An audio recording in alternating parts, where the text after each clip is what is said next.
SystemMagic Twitch stream. As always, we're your hosts. I'm Greg. This is Andrew. And just a normal average weekend, right? Nothing exciting happened? Yeah, not much, no. Yeah, pretty boring weekend. That's too bad. Yeah, I don't know. Did you see any Judi Dench films? Yeah, actually, since I didn't get to go to the PT, I had a Judi Dench movie marathon. That makes sense. Yeah, it was pretty nice. It was actually just cats again. Wait. You put the... Okay, wait, this isn't my list. This isn't your list? Well, there were small differences between team members. I think this looks like Paul's list. Wow, I didn't know there were small differences between teammates. Yeah, you should cut the links to the Get Out for the Stainful Stroke into the Gate. Oh, I think I don't know who I copied it from. I think I copied it from someone chosen at random. I thought with the whole everyone submitted the same deck list, blah, blah, blah, blah, blah, that you were going off about, I thought that meant everyone submitted the same deck list. There were like 2 card changes to the sideboard. Give me a break, God. You know? Yeah. I also thought it looked like Paul's deck. I know Paul hates the Disdainful Stroke. No one hates the Disdainful Stroke as much as Paul. Wow. Are you saying that he, has disdain? Disdains it? Is that what you're going for? That is what I was going for. But yeah. It's not my best. Oh, the Lynx drinks, yeah.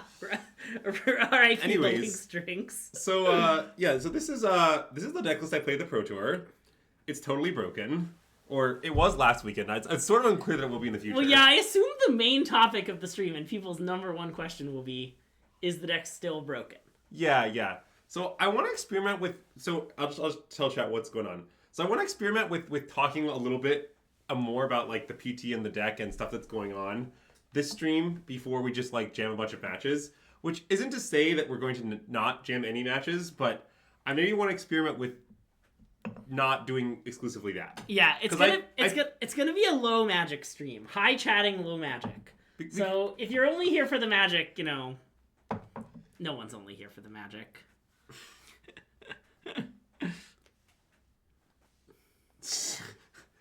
Yeah, who started the Boulder bit? It's an Alan Wooism, right? Yeah, it's an Alan Wooism from RC San Diego. Okay, yeah. RC San Diego, like, a long time ago. Yeah, like the Esper versus, Yeah, I think there was maybe only one RC San Diego. Yeah. I did really well. Well, I did in queue for the PT, but I had, like, 2 or 3 win-ins that I lost or something. I did quite well and then had some bad beats to end the tournament, if I recall correctly. Yeah, that's what I recall also. But it's okay. We were at DreamHack, and then I just went and enjoyed DreamHack for a few hours and hid from my friends.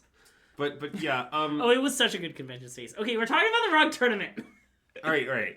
Yeah. So we're getting really distracted, and our stream's already going to be really distracted. So anyways, we're gonna. Well, I had a wild weekend, unironically. Wow. All right, we'll get back to that. So yeah, so this is Spellementals. This is the deck that broke standard last weekend. Yeah. What is this? What is this in air quotes? We had a 70% win rate. I get to claim we broke standard. It's just a factual statement. Yeah. It's like probably the best constructed deck I've ever played in a tournament. Like I don't really know what are we hedging about here? Like I don't think I'll ever play a deck this good again. Yeah, okay. Like it's just kind of unlikely. Like I thought Amulet was a great choice and it had a 57% win rate. Yeah, okay. This deck had a 70%. Do you understand how insane a 70% win rate is? Yeah. Like I don't think people get it. Like 70% is ridiculous. Like it hasn't happened in like okay, I heard some discussion about this. Like the last time a deck with a reasonable sample, like a substantial number of players, as we think was like green-white tokens at the Pro Tour Steve Rubin won. Like that's the most recent time a deck had a win rate this high. Shadows over Innistrad, ladies and gentlemen. Okay, anyway, sorry, go ahead, Greg. Great question about the candle sponsor too. This lovely Alpine Escape candle in a mug. That's it. Sorry, to answer the question I was just asked. Corey Steelcutter had a below 50% win rate at the Pro Tour wherever we played Corey Steelcutter. Yeah, it was like hated upon. Correct. Yeah. It's in fact don't ask too many questions on that. But yes. It's like the Vadramol Cub thing, right? Like yes, correct. I mean, I think that, if you could go back to the Corey Steelcutter Pro Tour, it's not really very clear at all that you should register it. Yeah. Like, it's possible that you should register some sort of anti-Steelcutter deck. I'm not really confident that I didn't play that Pro Tour, so I wasn't, like, involved in the testing process. But, like, Mono Red, it was the winningest deck at that Pro Tour, for example. But, classic 70% loss rate. Anyways, no, but I mean... Is that Simic Rhythm? Did Simic Rhythm have a 70% loss rate? No. Pig Norton played Blue Red Dance. Oh. I don't know what Blue Red Dance is. When you talk about how good a deck is, do you usually mean for the determining question? Yeah, the answer is that I mean different things at different times, which is obviously a confusing answer, but it's an accurate one. Andrew fits his own narrative. He means whatever makes him look the best. Wow. Rude. Wait, why is there expressions on our sideboard? That also isn't right. I just took someone's list because you confidently told me they were all the same. Okay, wait, it's fine. I'll fix it. This is actually Liam's list. I think it's whoever on the team is alphabetically first. Okay, wait. So what's the missing card on our sideboard? Name. Wait, sorry. Help me figure out what the missing card on our sideboard is, chat. Is it another Ral? No, certainly not. I would never register a second Ral. Except that I did do that. But, Wait, so you did do that, or? No, I didn't. Only Dom did that, I think. Oh, it's the third Dragon Hunt. Yeah. So, okay. There we go. Anyways. Yeah. All right. So, anyways. Also, I bet there's other... Now I'm confident that there's other differences. Do you want me to just go download your list? I'm confident now it's all fixed. Okay. Anyone want to place bets? I bet it's not fixed. I think you underestimate, like, when I played a Pro Tour, I know it backwards and forwards. Yeah. I played 16 rounds of Magic with the exact list. Like, I know. Even when I play a deck at a Pro Tour, I know it backwards and forwards. But, you can miss a random cheeky one-off in the sideboard. No. This is right. But, yes. Yeah, well, Mike, the Dragon Hunt card is broken, as it turns out. Well, or more accurately, this is the best deck to ever play Dragon Hunt by miles. Nice. So yeah, basically, in fact, believe it or not, chat, look, I'll share a nice story. Roughly 24 hours before deck submission, there was a crisis of faith on our team in the Spellementals deck. Yeah. Which is to say, a splinter group was formed that almost collectively auto-off deck. A splinter group that in fact included such luminaries as Dom, Allen, and I. Yeah. Well, Dom said on the PT chat that he was the last one convinced. Yeah, I guess I think that once Allen fell, everybody else fell. Yeah, okay. But like certainly Dom fell when Allen fell. But yeah, basically what convinced everyone to play this deck, believe it or not, was the addition of Glacial Dragon Hunt. Wow. Which is kind of deranged, but it's sort of like the literal perfect card for this deck. Because okay, let's get to chatting about the Spellementals deck a little bit. Yeah. All right. So like. Also, kudos on getting your name into coverage. Oh yeah, you crushed it on that. I would say I took aggressive action to make sure that happened. Yeah, it really worked. Everyone was so excited on coverage. Like, I was watching it on and off all weekend. People kept chatting in the chat, like, "Where's Spellementals? Where's Spellementals? That sounds so cool." Great marketing. Anyway, go on. What were we gonna play instead? Stock Cub. Glad you asked. Anyways, so basically, like, okay. What this deck is trying to do is cast the Sunderflock card on turn 4. And it's not trying to cast it later than turn 4. In the Cub matchups, your Sunderflocks often need to be fast. Because basically, you don't want to give them a second or a boarded turn. And that usually means you need the flock to be castable on turn 4. Yeah. So basically, once you understand this is your goal, there's kind of 2 fundamental ways to achieve flock on 4. Option 1 is you need to cast Hearth Elemental on turn 3, untap with it, and then play the flock on turn 4. Pretty obvious. Yep. Way number 2 is you need to, by the end of turn 3, have 5 total spells in your graveyard, and then on turn 4, you can play either of the elementals into the Sunderflock. Mm-hmm. So, like, 5 spells on turn 4 is kind of a magic number in this deck. And basically, if you're trying to achieve 5 spells on turn 4, it's very helpful if your spells that cost 2 put 2 spells in your graveyard in some way. Yeah. So that's why the deck contained abandoned attachments originally. That's like why we added abandoned attachments to the list we found online to start with, is because of this property. And it's often helpful to discard like conditional interaction or like Winter Night Stories because you want the second broken half, not the first normal half. Yeah. But Dragon Hunt is like an even better version of this because when you Dragon Hunt against a deck that has targets for the card, it is so messed up. Yeah. Like you put 2 spells in the graveyard for 2 mana, you kill their thing, which sets you up very nicely for a turn 4 flock. And at some point, you will flash it back and kill a second thing. Yeah. Which is disgusting. The deck also already wants to play like 20 lands because it's really not good at flooding. Do hands without Sunderflock plus Hearth not function as Cub decks? No, you often do the turn 4 thing I described. Also, it's you have a little bit more leeway to do it a little bit later if you interact sufficiently. But I mean, you definitely need to flock at some point. Right, and if you don't have the elementals in the flock, what else do you have in your hand? But interaction or cantrips to find the cards you need. Yeah, in general, right, like, I mean, I think a fair critique that might be leveled against this deck is there are only 4 Sunderflocks, but it's like, well, you're a 4 up, 4 sleight of hand, 2 abandoned attachments, 4 win rates. So it's like, by the time you do all this stuff, you'll probably find the pieces that you need. Yeah. And also because of the 5 spells on 4 thing I was talking about before, it's very common with this deck to Winter stories on turn 3, and then have creatures, and then intentionally discard 2 spells to get to 5 spells in the bin. Yeah.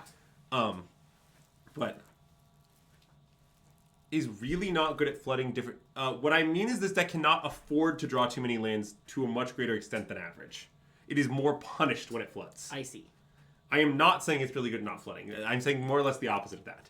And, like, if you play this deck, like, if you're going to play this deck in Milwaukee or whatever, you need to mulligan basically every hand with 4 lands in them, close to all of them. Mm-hmm. There are a few exceptions, certain matchups, but, like, by and large, you should mulligan just all of these hands. And it's when we realized this, we cut 20%. In fact, at some point during the testing process, Jacob announced he was, quote, cutting the unplayable Sundering Falls for a second abandoned attachments, and he refused to stop.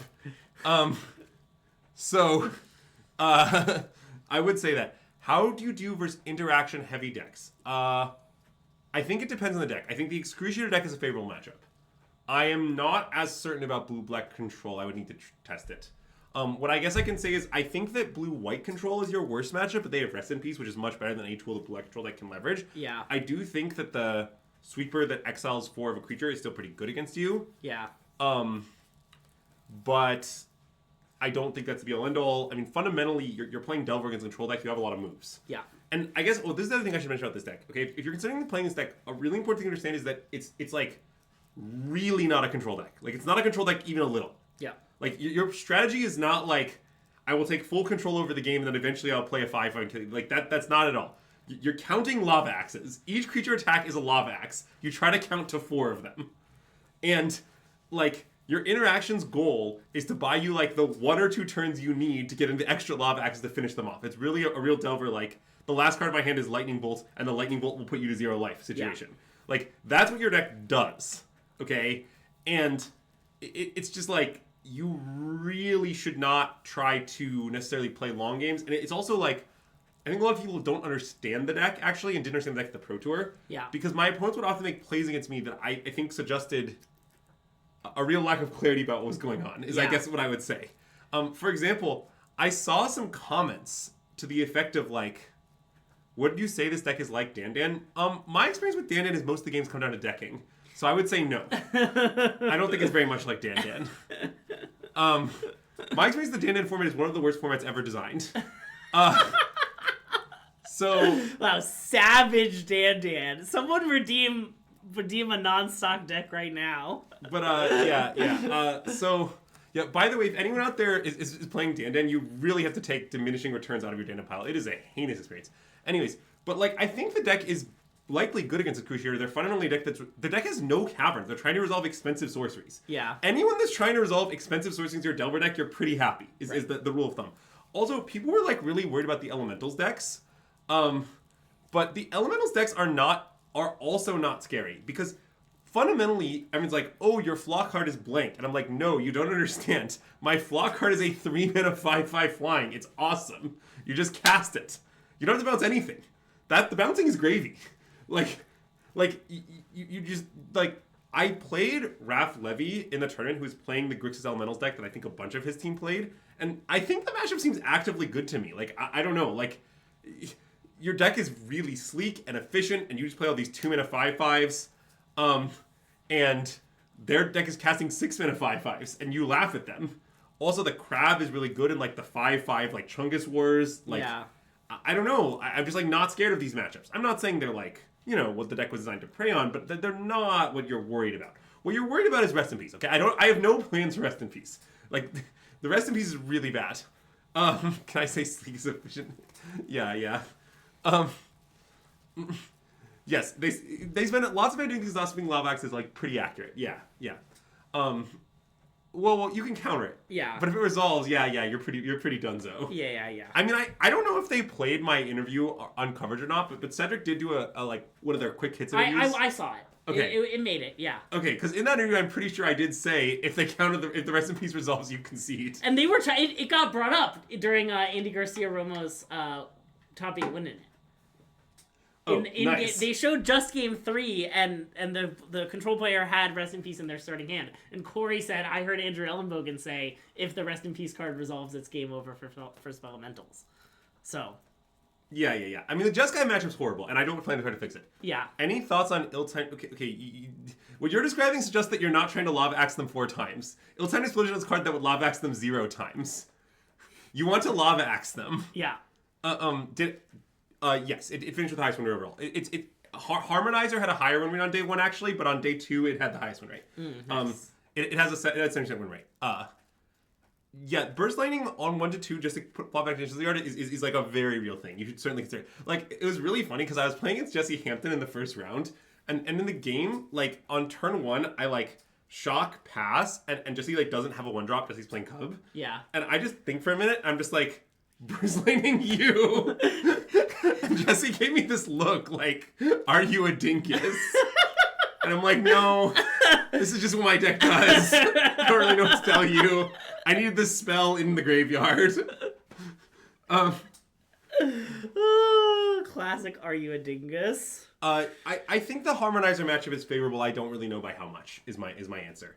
The fundamental fact is that, like every deck CFT builds... Oh, thanks to the raid, Garrick. Thanks for the raid, Garrick! Huge shout out to everyone coming over from Garrick Carlisle streams for SystemMagic. We're mostly hanging out and chatting about the PT today. Yeah, we'll play some games, but I want to chat a little bit. We'll play some cheeky magic, but it's going to be mostly chatting. Yeah, I want to experiment with more chatting. If people don't like it, we don't have to do it again. Yeah. But I like some nice experiments. Yeah. But yeah, so the CFT Harmonized deck, I did play in the tournament, and what I would say about it, and also some of my teammates did, I think we mostly beat it, although I think CFT narrowly edged it. CFT beat Liam in a match at the tournament. That was the one match the Harmonizer won against our deck. Yeah. And Liam's feedback after the match is, I lost very badly, and I think the matchup is hideously favorable. Nice, yeah. But that might have been an overstatement, but I do think the match was likely favorable, yes. Yeah. So basically, like, what you should do against the Harmonized deck is, kind of the Harmonized deck is set up, like many CFT common decks are set up, to, like, slowly accumulate resources to eventually reach a point where you can, like, overcome arbitrary levels of interaction. Yeah. And it's pretty good at that, but the thing is that's, like, not the game you're playing. Like, the game you're playing is, they can't stop any of your creatures. They're all effectively hexproof. They cannot interact with them whatsoever. And all you're trying to do is force them to go for it at some point and stop them once. Like, it doesn't really matter if they can rebuild. It doesn't matter if they could have gone over it if they had enough time. They don't have that time. Yeah. And that's kind of the crux of the matchup. If you just stop them on that one crucial turn, what happens is that their life total hits 0. That's the point. And a really important aspect of matchup too is that the spell snare, the spider sense crab thing is extremely messed up. Because like you can hold up Detect Intrusion and then like mana to replay your crab, and that's 2 pieces of interaction in one card because you'll just always bounce the crab and then replay it, which is extremely good. It's not that cuttery. I mean, it's Delver, and I guess Cutter's kind of fundamentally Delvery, but it's a little more flashy than Cutters. You try to play on their turn a little bit more. Yeah. But I don't know. It has some Cutter vibes. The Spiders and Crab thing is extremely big. You also can pick up Hearth Elementals to discard your hand and draw 2 in theory, and you can pick up Thunderflock to reflock. But Stoke genius. Both of those things come up way less than the Crab thing, because the Crab you get to replay immediately that turn, so it's a lot more smooth. But yeah. Anyways, and I mean, I guess what I'll tell you about this deck going forward, chat, is I think this deck is definitely exploitable, and possibly people will exploit it. Like, we'll see what happens. It is definitely possible the deck is not good in 2 weeks in Milwaukee. Yeah. But I will also say it is somewhat, like, fundamentally good. Yeah. And we actually determined this in a very funny way, which is we at some point had a set, and here's the premise of the set. Evan played the Spellemental side constantly, and we forced Huaxing. Oh, by the way, sorry, this is important. So Huaxing is a member of my Pro Tour team, and we refer to him only as the Machine. Mm-hmm. And the reason for this is that his username is Washing Machine. Ah, I see. That's a great username. Yeah, so we had the Machine play a bunch of what I would describe as random horrible decks against Evan playing Spellementals. Okay, and the point of it was to make sure our deck was fundamentally sound. Yeah, okay. What were can you give me some examples of some random horrible decks? We'll get discussing the Boulder, yeah, but don't worry. So examples of random horrible decks. Omniscience. Okay. Dimir midrange. Yeah. Classic random horrible deck. And Jay Koenig's Elementalist from the RC with Springleaf Drum. Those were some examples of random portable decks that we tested against. Nice. Okay, yeah. And what we learned from these sets is that the deck has a pretty good random portable deck matchup. Yeah. We did not just get Jeskai artifacts, so I can't tell you anything about that matchup. Yeah. But yeah, yeah, I can't say. Well, yeah, what you should know about my match against Adam is that on turn 3 of game 3, Adam cast Stoke Genius and discarded about 5 cards. which is not generally described as a show of strength.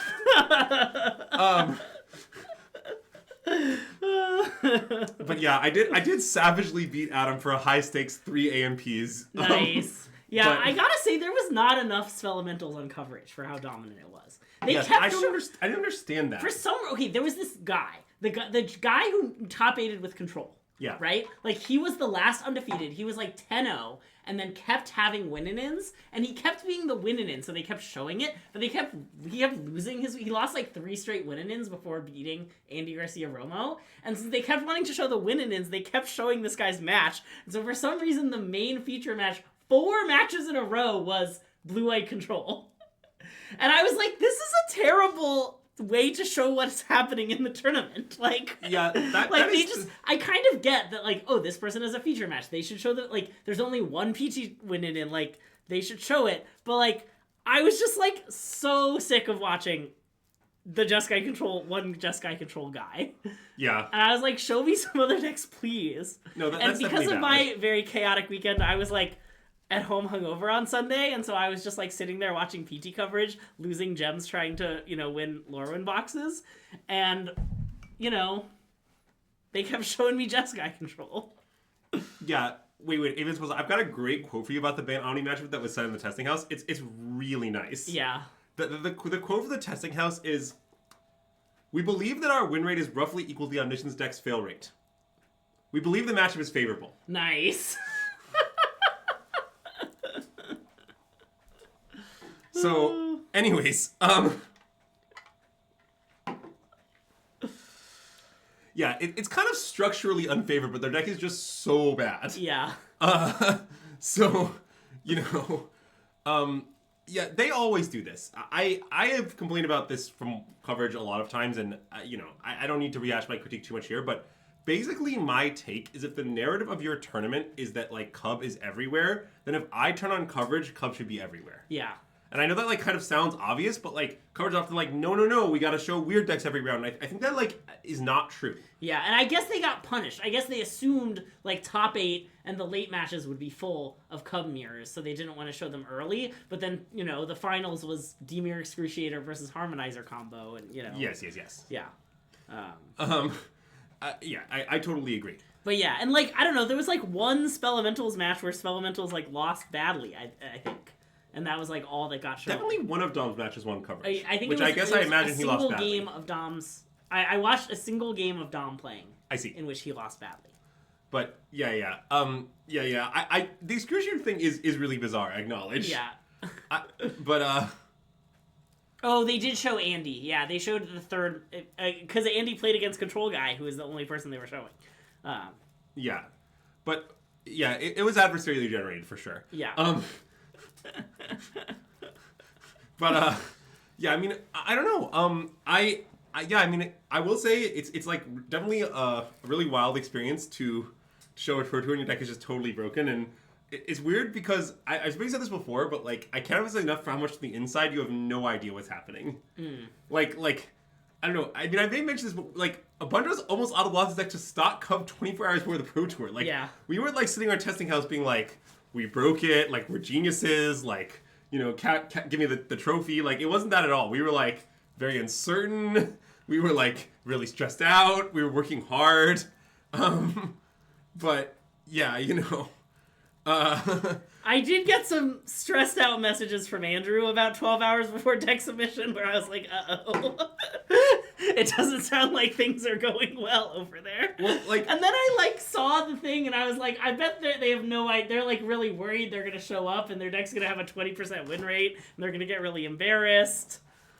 Yeah, and I mean, I also admit that personally it was playing in my mind a bit because I needed... So, I guess Chad may not be aware, but due to my AMP situation, an 8-8 locked me for the next 2 Pro Tours. And I was really stressed, like, wow, I'm going to throw away my 8-8 with, like, boring Cub to play this, like, deck that might just be horrible, and then I'll miss the 8-8, and, like, all this stuff started rolling through my head. But there's like, no. This is nonsense. I think this deck is better on average. I should just play it. Higher win rate, higher number, etc. Yeah. And obviously I did, and it's great. But, your question whether I'm capable of being variants? Yeah, I did say that. To be fair, Adam's right that I did say that, but I want to state that I hadn't slept at the time. I hadn't slept much at the time. I was 10-6. I was 10-6 climb, which is quite a good record. Yeah. I was 10-6. I got like, $1,500 maybe? I think it's maybe more than that, but I'm not sure. I'm not extremely confident. Yeah. Oh, is the term, don't worry, that was asked, although I believe the phrasing Adam used was, is this a John DeRoots situation? Nice. But that was yeah, it was asked a bunch of times. But, yeah. Well, yeah, I need an 8-8 for a requal, but yeah, yes. I did see when Andrew was, I think, 4-6, and I was like, uh-oh. And at some point, someone wrote in a Discord that both Andrew and I are in that was like, everyone on Team the Boulder is doing amazing in day 2 except Andrew. Well, yeah, and I was like, savage. Well, wait. You understand. Okay, so my term was a real roller coaster, chap. Because you understand. So I started 4-1, which is obviously great. Like, when you start 4-1 in PT, like, you're on top of the world, you're locked for day 2 and round 5. Yeah. Like, everything is great. From 4-1, I proceeded to lose 5 matches straight. Yeah. So I'm, like, in the gutter, morally speaking. Like, I'm like, God, I haven't won a match in so long. Like, I don't remember the last time I won a single match. Yeah. And they're forcing me to keep playing because I need the AMPs. And but I'm going to miss... lost twice to Simic Cub, I believe. Yeah, I did. Which was like, I kept seeing the pairings and being like, what is this? Andrew told me was an unlosable matchup. He lost 0-2 twice. I had some pretty embarrassingly horrible draws against Cub. Was it because of the scary Planeswalker? No. One of my opponents just, like, I don't know, like, they just, like, played turn 3 board with a large board, passed. I set up flock next turn, and then they attacked me down to, like, 2, and then I flocked and they Spider Sense. Okay, yeah. I mean, I don't know. It wasn't really about the Oko thing. The Oko is good against deck, by the way. If you're trying to play Cub, and you want to have a better match against deck, playing the Oko card, especially in your main deck, is, like, a very good approach, because it just makes things elementals.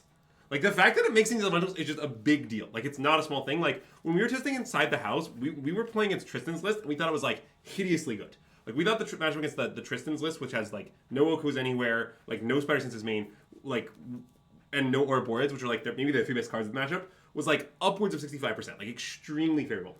But, like, the Mason list that got second important and everything, we thought was way closer. Like, much more like 57, 58%. Like, you're still ahead, but they have a lot of game. Yeah.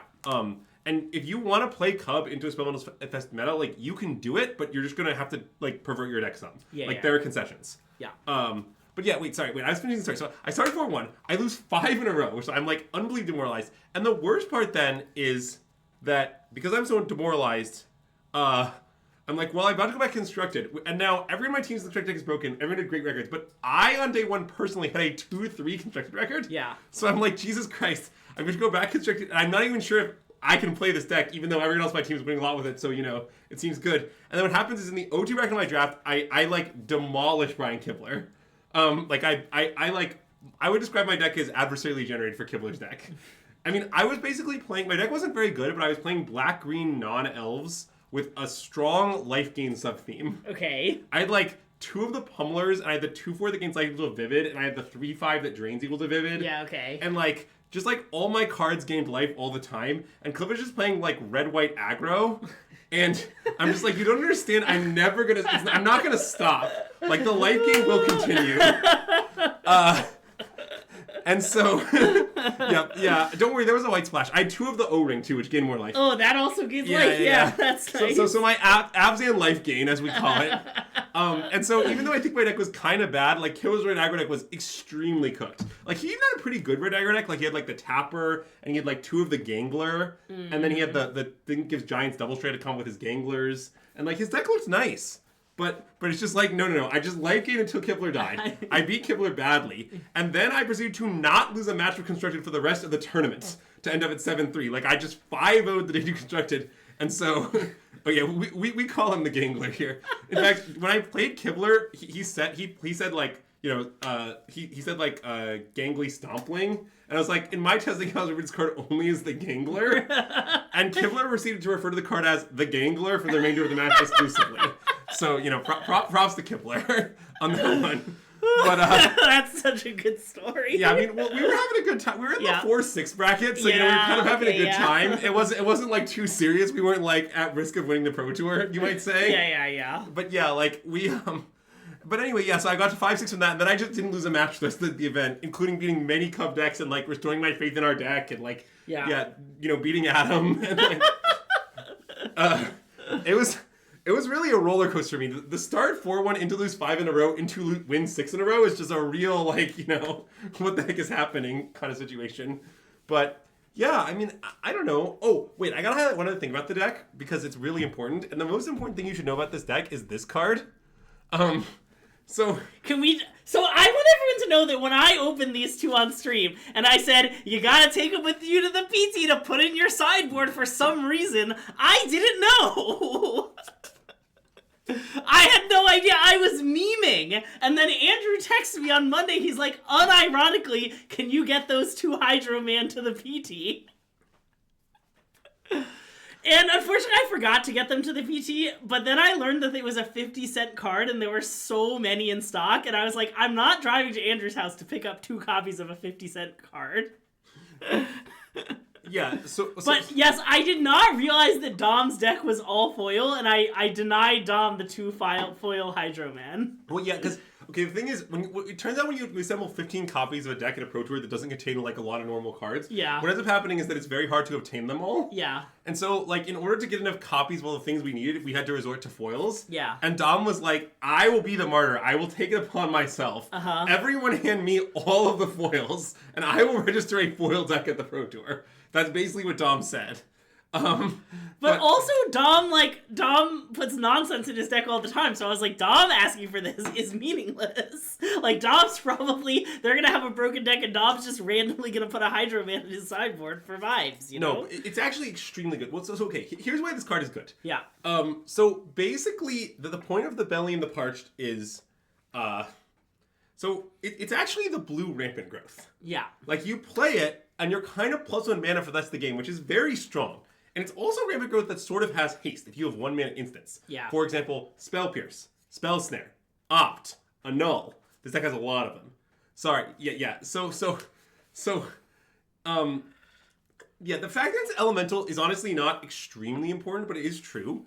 The other thing about the card, I'll get to that, Adam. Don't worry, I'm getting there. There's a lot of memes to discuss this card, but the other thing about this card is that it actually just hits pretty hard. Yeah. Like, you play this thing, and you pass, it's immediately a land. Then your opponent can't shock it for the rest of the game, really, because they don't know that you might have Opt. Like, what are they supposed to do? Yeah. So if you're the opponent into this thing, like, you're kind of forced to the spot where you just basically have to, like, often just, like, slam your shock and hope. Yeah. And if they have Opt, you just get destroyed. Yeah. Which also means that if you're the player with Hydro Man, you can just hold your Opts to get them. Because, like, what are they going to do? Like, never shock it? So, yeah, the card is actually very strong. It hits for 3 or 4 damage while giving you a mana, which is very rough in the blue mirrors. Your deck plays in speed pretty well. Yeah. Crab even spends the flash mana, which is nice. Like, a Bane Attachment is an instant. Like, you have a lot of ways to spend this blue mana on their turn.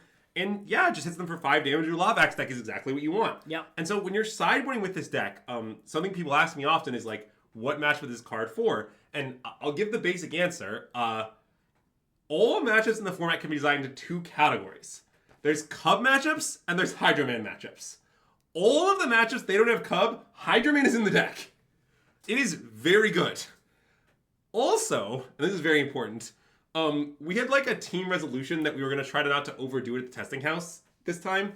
This thing that often happens at testing houses where everybody tests like 12 hours a day and they're totally like burned out and like overwhelmed. Yeah. And so to try to push back into this, we tried to schedule some like rec time, which we did a medium job at. We did some, but not perfect. But anyway, after deck submission, so our testing house has this like super nice like theater room. Like, they have a giant screen. They've got all these like huge beanbag chairs. They've got movie posters all over the walls. Like, it's like the room is like awesome. Yeah. And so we just like had this discussion that like at some point in the house we have to watch a movie in the movie room. Yeah. And Adam is like, the movie we gotta watch is Sinners. Like, it won a lot of awards. I really want to see it. We're gonna watch Sinners in the movie room. So after deck submission, like, we all go to the movie room to watch Sinners, and what you should know is that in Sinners, there's an individual by the name of Delta Slim. And the way I would describe it is Delta Slim is a real fluid felon, all right? He just is. Like, if you've seen Sinners, like, you know what I'm talking about. Like, he's the man, but he's a fluid felon. Yeah. So, from that point forward, we just started referring to the card only as Delta Slim.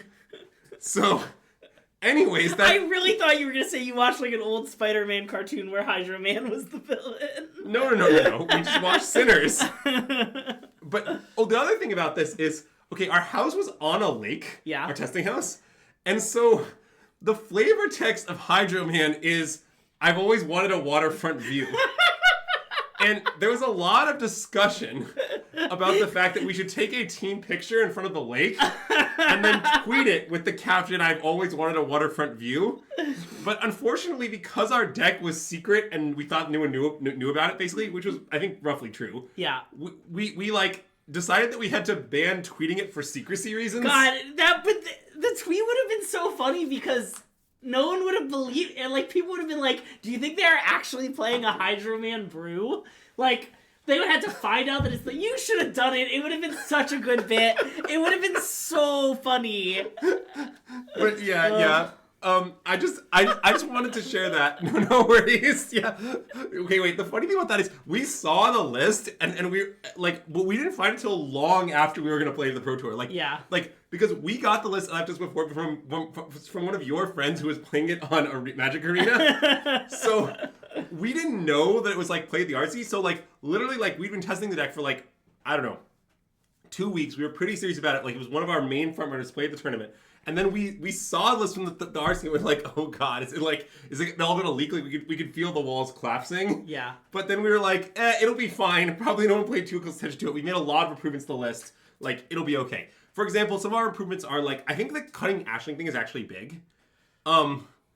Which is to say that like, okay, Cub puts a ton of pressure on the format. And the specific way that it puts pressure is that as long as Cub's in the format, you have to play tons of removal that kills Cub on turns 1 and 2. This may be obvious, right? But imagine, if you will, that your opponent's filling their decks with like Seam Rips and Shocks and Sears and Spell Snares and all this stuff. And all of these cards are pretty bad against your deck, except for Ashling. Yeah. So by playing Ashling, you take all these cards that are literal leaf energies and you give them text against you. Yeah. And I think that's just not legal. Yeah. Also, it's just pretty bad not to be a spell in this deck, even if you make mana. Like, if you play Ashling and you discard a spell and then you flip it, what you've done is the equivalent of putting 2 spells in your graveyard. Yeah. Like, it's not actually that messed up in this context. Yeah. Like, there are contexts where it's extremely strong. Honestly, our team was super high on Ashling. Like, we thought Ashling was, like, the best card in the set, and then we slowly realized that basically it was a broken card with the restriction that you make the rest of your deck horrible. Yeah. That's, like, roughly what Ashling is. Like, the card is extremely stupid, except that it costs you your entire deck's quality to play. Yeah, which is wild even with, like, Deceit and Co. in the format. Which are, like, very good cards, right? Like, you get to play all that. It's just hard to make a deck where you're, like, that's functional when you don't draw the Ashling or it dies, and, like, your curve often gets pretty high and clunky, and like, but we like really thought Ashling was good. Like we were putting in every deck early on in the testing process. But yeah. Well, I mean, see, the funny thing, Nora, is I think lots of people had considered the interaction between Sunderflock and these cards. Yeah. Like, okay, just I don't know if chat realizes this. Does chat realize that Rampant Growth tweeted about this? Because it's insane. Like, wait, okay, I gotta tell this story because it's totally absurd. So Rampant Growth, after deck submission, tweeted a picture of Sunderflock, like, on fire like a phoenix. This happened. Okay, yeah. So we were like, oh god, they're playing our deck. Like, we, like, freaked out. We were like, god damn it. So, literally, like, we see the tweet, and Alan is like, I knew we should have thought about the mirror. There's no way we're the only people to find this deck. It's too good. Yeah. And Alan... like, but it's like late at night, we're like all tired from like testing, but at like midnight, Alan issues the decrees, like we gotta test some mirrors. But everybody's like in bed already. Yeah. So what happens is like, there are mirrors being tested, but they only have one copy of the deck because everyone has the personal copy in their room by this point. And so they're jamming same deck mirrors of this deck. And yeah, it's around this time that Alan hit us with the legendary quote, "I'm always right, but nobody ever listens to me." Which he said regarding the fact that we'd so far neglected the mirror. But it's a quote that we've really been hitting him with a lot since we learned that he wasn't right. That he just wasn't right, yeah. Team Remember, which was a total psyop. Yeah. We were the only people to actually register the deck. Yeah. And it's also really funny because they just should have registered their meme deck. It was just better than their actual deck. Yeah. Which is just totally absurd. What was their actual deck? What were they on? Oh, I think they played a variety of things. Okay. But I think, like, several of them played Lessons. I know Daniel played Lessons. But I don't think they were that unified. Okay, yeah. But yeah. Brian has linked the stats in question. But here, I'll just bring it up really quickly so that people, who are too lazy to click the link or whatever can see. But this is the tweet. Wow, yeah. Hope everybody is ready. This picture. Wow, that's a nice one. So like it's really something. But yeah. So oh yeah. So. But yeah. I think you guys are pretty diversified. I mean, I think a lot of teams were. Fewer is unified as the Boulder. Oh, we didn't talk about the team name yet. Yeah. Should we talk about the team name, Greg? Sure. Shall I? Yeah, Greg. Let's see if it works. Yeah. It works. How it just shows once. That's nice. I gotta get the audio set up. I think you can make it loop in this thing. Oh yeah. I think you're right. Like I think there's loop. Yeah. Do you want that? Nice. Yeah. Okay. Yeah. Here we can move it off to the side. Yeah. It seems like covering our little faces is not ideal. Here we can also just like move it below our faces, but above. Yeah. By the way, Jacob Paul, I'm glad you're here because it's important to bring this up. Are you aware that you played this deck? Sorry, what's up? Why? What are you trying to do? Just keep talking. Oh yeah, okay, it's behind us. Okay. Nice. Jacob, are you aware that you just like played this deck to win a standard challenge and you literally just cut the best card in the deck for stock up? Like, it was a real like Sea of Teasian move of like take whatever the best card in your deck is and cut it for stock up. But this is like the best Weird Night Stories deck of all time. Like it's like an unreasonably good Weird Night Stories deck. Like it's a deck where your Weird Night Stories constantly cost 1 and you often don't even have to cast the first half. Like, the games where you, like, discard this thing, your Dragon Hunt or whatever, and then just, like, on turn 3, you play a creature, flash it back, are so broken. Wait, Brian, can you really access our Stream Elements page as a mod to do that? Because it's done through Stream Elements, I think. Okay, yeah. I didn't think so. This can't be a better Weird Night Stories deck than be. Okay. I mean, I kind of think that it can be, but I'm not extremely confident. I mean, the card just... The fact that you don't have to cast the first half and it costs 1 is big. I don't know. Yeah. But, yeah. Let's see. What else should I say about this deck? I don't know. So we didn't say anything. We just showed the GIF. We didn't actually say anything about the team name. Sorry, the team name. Right, so the story of the team name is that in a famous important aspect of team lore, for RC San Diego... Alan's 2023. 2023. The format was like Fable Grixis, like Fable. Sometimes it's just red black, like Fable red black, or Fable Grixis against like Esper midrange. We played Esper midrange, as you might recall, with our cyber guys public, blah blah. Yeah. Anyways, Alan was testing with a group of people who all played the Grixis deck. Yeah. And they constantly referred to the Grixis deck as the Boulder. And I believe that the argument was like it's like cold and unyielding and kind of like harsh. Yeah. And it's really a lot of work to constantly push it up the hill every round. Because, like, all your matches are really close and tight on small margins. But, like, you can do it. Like, you can get it over, up every round well, to round. And you're showing up for another tournament with the stock deck. Yes. That also has bouldery vibes. Yes. And like, Alan... And it was discussed at that tournament that, famously, Alan loves boulder decks. Alan loves these, like, Jun-style 51% archetypes. Like, those are his favorite thing. And we also really liked the idea of like, basically the exact opposite of Spellementals is correct. Yeah. This is a really not an Alan deck. That's one of the reasons he's last people on board. This is much more of an Andrew deck than an Alan deck, I would say. This is the kind of thing I like, where you're like, I do this focused, powerful thing every game and it's really messed up. Yeah. It's not really a, like, 51% Jun deck. But anyway, our team is named after this kind of Boulder incident. And it's also kind of named after, like, we like the idea of, like, the tournament testing process so Sisyphean. Like, you're always, every tournament testing process starts the same. You try all the decks, you play them all against each other, you start figuring things out. Like, it's sort of the same thing over and over again. But we also like the idea that in doing this thing over and over again, like, we aren't Sisyphus. Like, that's a really important part of the name. Like, our opponents are Sisyphus. We're the Boulder. That's nice. And it's why it's very important to understand that like the boulder rolling downhill, that's us winning. Yeah. We're not losing if the boulder's going downhill. We're the Boulder. No. That was us. No, you don't understand. So what happened is literally before deck submission, like the night before deck submission, we're like doing on noon Wednesday or whatever, I emailed Rich Hagen, because he's the person I had the email of. Yeah. And I was like, hey, by the way, my team is calling our deck Spellementals. Blue-red spell, or Izzet Spellementals. You should consider like calling that in the article or whatever. Yeah. And then as we're submitting our list, we see the names like slowly being manually changed to Izzet Spellementals. Nice. And then in the PT Discord, Frank Karsten has a post where he's like, hey, I'm going to be writing my metagame thing. If your team submitted something innovative, you can DM me on Discord and tell me what you'd like it to be called. So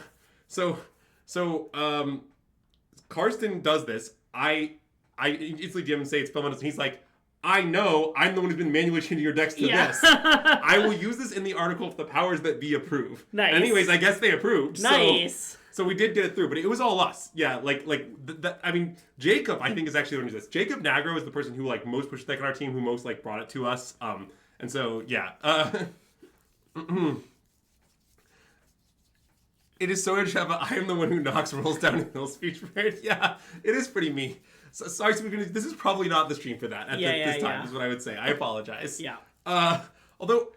Also, wait, I want to bring up one other thing. One of my opponents at the PT, like, who's sitting next to me, claimed that I was, quote, Amulet Titan guy. Whoa. And I'm like, what do you mean? That's insane. I'm like, I'm not that at all.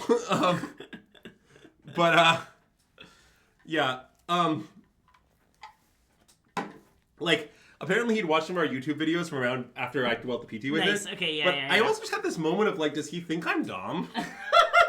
Like, I don't know, Dom and I are often seen together, you know? That's true, yeah. And I mean, he was, like, this person was, like, certainly not American, so, you know, he could just, like, get two you know, generic white guys confused, you know, I don't know. It was, but, yeah. I mean, yeah, Boring Harmonizer is great, I think. But Boring Harmonizer is a good name, too. Yeah, we are sort of doing well in the deck naming, heads up, though. That is true. And it's good that you said something, because, like, there were other Elementals deck. Like, you probably would have gotten warped into those, right? But your deck is very different. Correct. It has almost no cards in common. Like, if you looked at our overlap of those decks, it might be 4 Thunderflocks and, like, some lands. Wow, classic Dom's voice sounding like that? Was there something weird about Dom's voice, or had you just never heard him talk before? Well, yeah, I'm very sure this coming. Dom's voice is, I think, well established. Well, yeah, he also might be the person who's guested on our stream, like, the most times. Well, that's true. I mean, speaking of which, another classic discussion we had at the testing house was ranking our team by their, like, cultural significance. And we decided that Dom was 1. So keep that in mind. That might be true.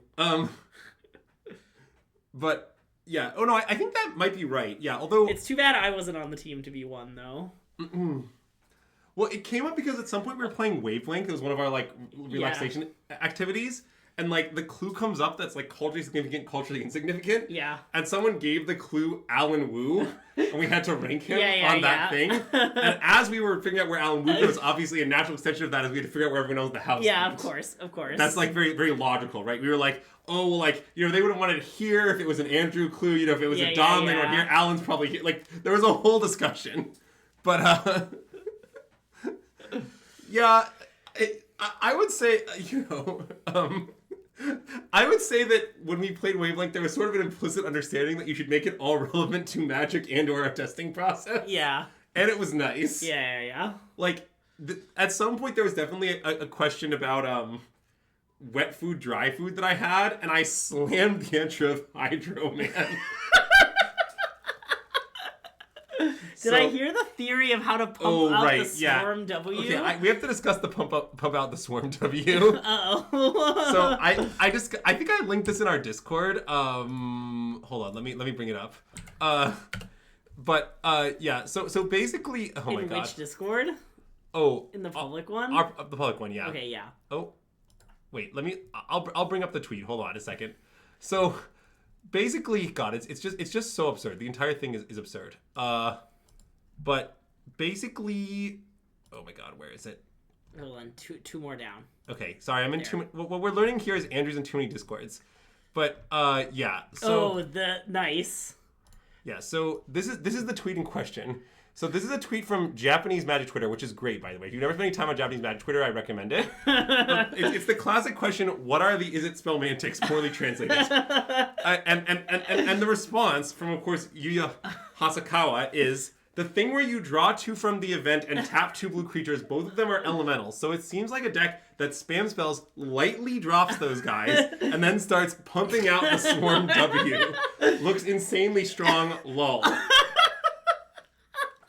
So, at the Pro Tour, there was a lot of discussion of pumping out the Swarm W from our team. You gotta pump out the Swarm W.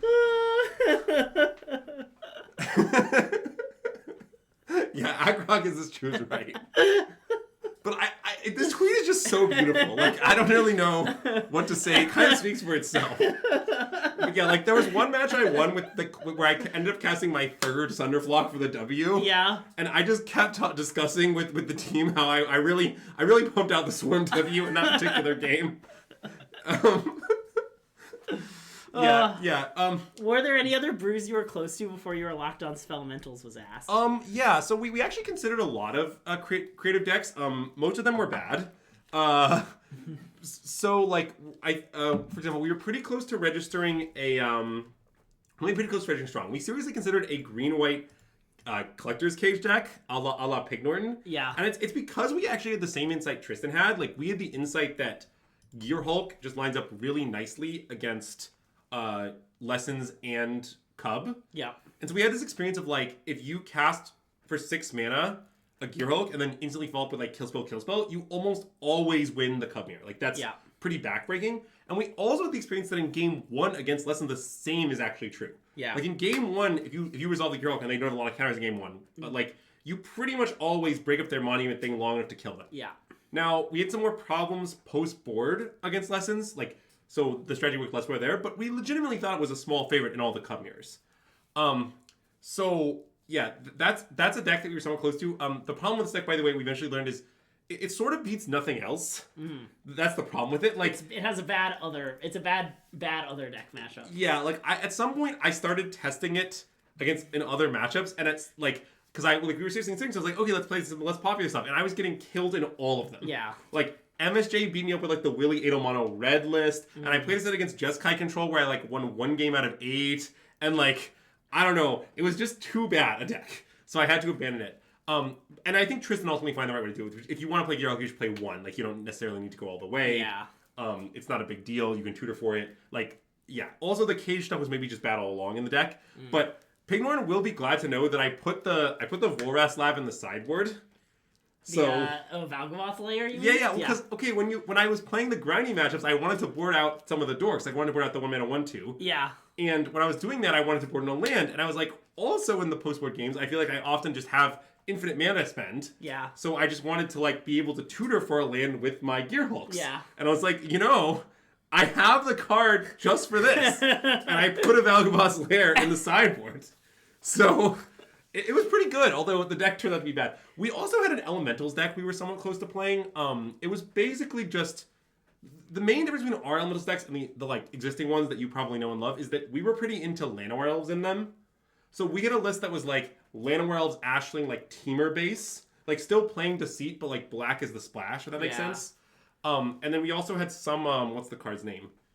The 4-drop flashback spell, Esper. We had some Esper in the deck. Okay, yeah. Notably, Esper is actually an elemental, and it's very good at casting Sunderflock on the following turn, even though it's only CMC 2, because it makes 2 mana. Yeah, okay. So that was like a deck we had. I think it might be a small improvement on existing elementals list, but that actually deck had a similar problem. It has a bad other matchup. Yeah. Like, for example, at some point we played against Landfall, and it was like a somewhat disastrous set. Like, it turns out the strategy of I'm going to slam expensive sorceries forever is really bad against the strategy of Landfall, somewhat fundamentally. That makes a lot of sense. Like cheap, aggressive threats. Well, no, Landfall. Yeah, Landfall has a lot of cheap aggressive threats. It's more just like they kill you out of nowhere. Yeah, I guess that's true. And you have to stop with instants. It's kind of the issue. Yeah. But I mean, certainly you're not great against the Chocobo card either. But yeah, I mean, it's, I don't know. And that deck had a lot of similar issues with bad other matchups, but I don't know, it still might be a little bit better than the Chungus Elemental decks. The Chungus Elemental decks are bad, okay? Yeah. I really don't believe in the Chungus Elemental decks. Like, I don't believe in the Reanimator deck that much. I don't believe in the, like, Grixis Elementals deck that some people played. Like, I think all these decks are scams. Yeah. Like, you just stop casting Chunguses. The Chunguses are bad. But, no, sorry. I'm not talking about the Sanctum deck. The Sanctum deck is good. I think. Like, okay, I'll just say this. If you are playing Milwaukee and you want the stream for me to tell you what to play in Milwaukee... Hey, Andrew. What should I play in Milwaukee? Well, okay, I mean, I guess I want to be clear that I think Spellementals is a reasonable choice, but I also think the CFT deck is reasonable. Okay. Like, I think the CFT deck is legitimately good, and it might have more staying power than our deck. Yeah. So...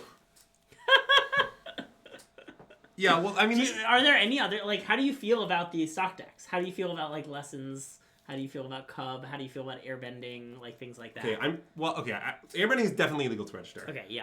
I think Cub might at some point have a resurgence, but I don't think it will have a resurgence. Like, I don't think the hate will die down enough in time for Milwaukee. That's the way that I feel. Sense. I think Lessons might be a good choice. Yeah. And, like, Lessons would be something I'd seriously consider. Yeah.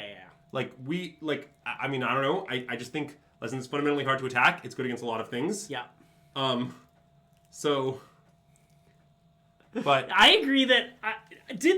I feel like the finals did not feature many Lorwyn cards, which I feel like was kind of funny. I guess the blue-black deck had 4 Deceit, which is a pretty big part of it. Yeah, it's pretty important to the blue-black deck, I think. But, well, no, I guess I maybe don't credit to that. I sort of credit to the metagames being different, in some sense. Like, I think that, like, I don't know. Like, for example, one problem that the Harmonizer deck had on day 2 is there was all this Spellementals. Notably, none of the Spellementals players missed day 2. Yeah. But, okay, I guess I'm just gonna be honest. I really don't believe in the airbending deck. Like, I don't believe in it at all. Like, I tried to champion inside the Boulder house. Like, I was one of the people playing a lot. Like, me and Paul were the two people who were kind of, like, advocating and villaining airbending the most in our house. Avi did a little too, but it was mostly me and Paul. And at some point, I just felt like I was losing to everything. And I also don't think it's good against Cub. Like, I want to be frank that I know it at 53% win rate against Cub or whatever at Portland. I'm aware that happened. I don't believe it. Like, I just tested the matchup a lot, and I think it's bad. Yeah. Also, I think that there's a chance Cub decks might start playing Doorkeeper Thrall because of all this Thunderflock stuff that's happening right now. Sure, yeah. And that card destroys you by accident if you're playing airbending. Like, I really don't recommend the airbending. I think it's pretty close to good against nothing. Okay, yeah. I mean, I'm exaggerating a little. I think it's good against Reanimator. But Reanimator also got destroyed the PT, and I don't think anyone's going to play it. Yeah. So it's good against Reanimator, but it's unclear that that's important. Dang, I wanted to play ban airbending in Milwaukee for ruthful reasons. It's because the cards fill me with joy because they're all from the Avatar set. Well, you can do it, but I think it's ruthful. I probably won't. If it's what you're saying, I'm probably just not going to do it. Any insight on the Esper Pixie deck? Yes, it's very bad. Don't play it. Wait, actually, I can share a nice story about that one too. So Jim Davis played our deck with the Pixie deck, like, on day 1. I don't remember who he played against. It might have been Evan? I'm not sure. Someone can confirm in the chat if it was Evan or not. But what happened is they played against our deck, and Jim Davis got beaten up. But afterwards, he was going on and on about, like, how, like, this matchup seems good for me. Oh, wasn't you? Sorry, Evan, sorry. This matchup seems good for me. They have no direct catches to Kaido. Like, I don't really understand. And I had a conversation with him where I was like, what are you talking about? Like, your deck has, like, 80 bajillion blank cards that don't kill any of our Spellementals. Yeah. And we have a great answer to Kaido. It's attacking with our creatures. Yeah. So, like, what are you talking about? Like, this doesn't make any sense. But Jim Davis was not convinced. Anyways, our team then played against this deck from Jim Davis and his teammates several more times throughout the tournament to an undefeated record. Yeah. And by the end of it, I remember Nam Dang, who played this deck, literally, like, he loses to our deck, and he turns to Jim and he's like, this matchup seems horrible. So, anyways, that's what you should know. I also do think, though, that because I think that Kaido might have a bit of a resurgence, because I think Demir is having a bit of a resurgence, it had a good run at PT, and it seems somewhat well-positioned against some of the new stuff. Yeah. I do think having a little more spectrum might be good. So going forward, I would probably main deck a Broadside Barrage in this deck, maybe one main, one side. It's also good in the mirror. Yeah. So, but, yeah, wait, so what's going on right now? Well, there was a question about the Rakdos Monument deck, then there was a question about the Excruciator deck. Okay, the Monument deck I don't know much about. Basically, so Alex Cons is on my Pro Tour team, and friends of Alex Cons might be aware that Alex Cons is basically a Monument artist talent like one trick / lover. Okay, yeah. So basically what happened is we told Alex Cons, please investigate the Vacuum's Mind deck and tell us if we should play it. And then we just like left him to his own devices. And at some point he reported that he didn't think we should play it, and I moved on. Nice. So I don't really know anything. I know that Alex Cons told me that he didn't think we should play it. Nice. And that was enough information for me, but I haven't like done a detailed matchup analysis, or like I don't have that for you. So like if what you're looking for is me to explain the strength of each deck, like the answer right now is I don't know them. So maybe it's good. I have no idea. But yeah, Alex Cons did not endorse it. But yes. Wait. So what am I supposed to? Then the Excruciator deck. Do you think it's a one-off thing, or do you think it's going to be part of the metagame? I don't really believe in the Excruciator deck, if I'm honest. I mean, it seems like very exploitable to me. I mean, again, the situation if I'm trying to resolve expensive source fees and I have no caverns is like really bad, in my opinion. Yeah. Like it means that any blue deck can just play like get outs and disdainful strokes and like what have you, and just like basically be favored against you for free. Yeah. And that doesn't really seem acceptable to me. Like it might have been a good choice for this event. I mean, in general. Okay, let's talk about one more thing. Am I talking too much? Do you want to say more, Greg? You're doing great. I don't have anything to say. Sorry. So I love being on Sabat. I don't know. I had a bunch of tournaments that I did well, and you had to sit back while I talked about them. Sure. You know, this has happened the other way several times. Okay. Wait. So what I was gonna say is the Excruciator deck. Oh yeah. Is all of the decks that beat Club actually follow the same pattern of this event? Is something you may or not be aware of. And the pattern is basically they play some early interaction, like they keep the Cub deck in check. But then they don't like go play a long grindy game against the Cub. What they do is they keep the Cub deck contained and then they do something really fucked up. Like that's the formula that beats Cub. It's not try to grind and let them like play Riddlers and tutor for Riddlers and like endlessly get value. Like I think that's like not the right approach. What you want to do is put them off balance and then like fucking kill them. Yeah. And that's what the formula of the Excruciator deck, like obviously the Excruciator card is good at doing this. Yeah. Also it's the formula of this deck. The Thunderflock thing is doing this. Yeah. And so I think that's kind of the formula beat Cub, and that's why the Excruciator deck succeeded. But I just think it seems fundamentally horrible to try to resolve these extremely expensive sources with no caverns. Like, I just don't think you're allowed to do that at all. Yeah. So I don't really believe it. I've talked about the Elementals thing before, but basically the way I feel with that is I don't agree. I think that the Elementals matchups are all fine. Like, it's just not a big deal. Much of the power of Thunderflock is that it's a 2-mana 5/5 flying. Just play your Thunderflocks. I board 0 out against the Elementals deck. It's a good card. Like, you don't need to be mad. Yeah, it goes some of the way, Ross, certainly. But, I don't think I have, but that sounds nice. Izzet Splash Portal was asked about? Oh, yeah, this is the Handshake deck. I think it's bad. I mean, I don't know, it had a bad win rate, and it looked bad on paper. Okay. I don't know, I don't really believe in the premise of we put Springleaf Drum in our deck to empower our Quantum Riddlers. Okay, yeah, that makes sense. I understand that in theory, like, oh, we have all these creatures that tap for mana, including the Warp Riddler, like, but, like, grow up. Yeah. Like, what are we doing here? The Zeep Control deck, I don't know, might be good. I heard really good things about it. Sam Pardee had a high opinion of it, but I haven't really tried it. I'm a little inherently skeptical of purely reactive decks these days. I sort of think purely reactive decks are bad these days, almost unilaterally. And that concerns me about the Zeep deck. Like, I sort of think, here's my theory in Control.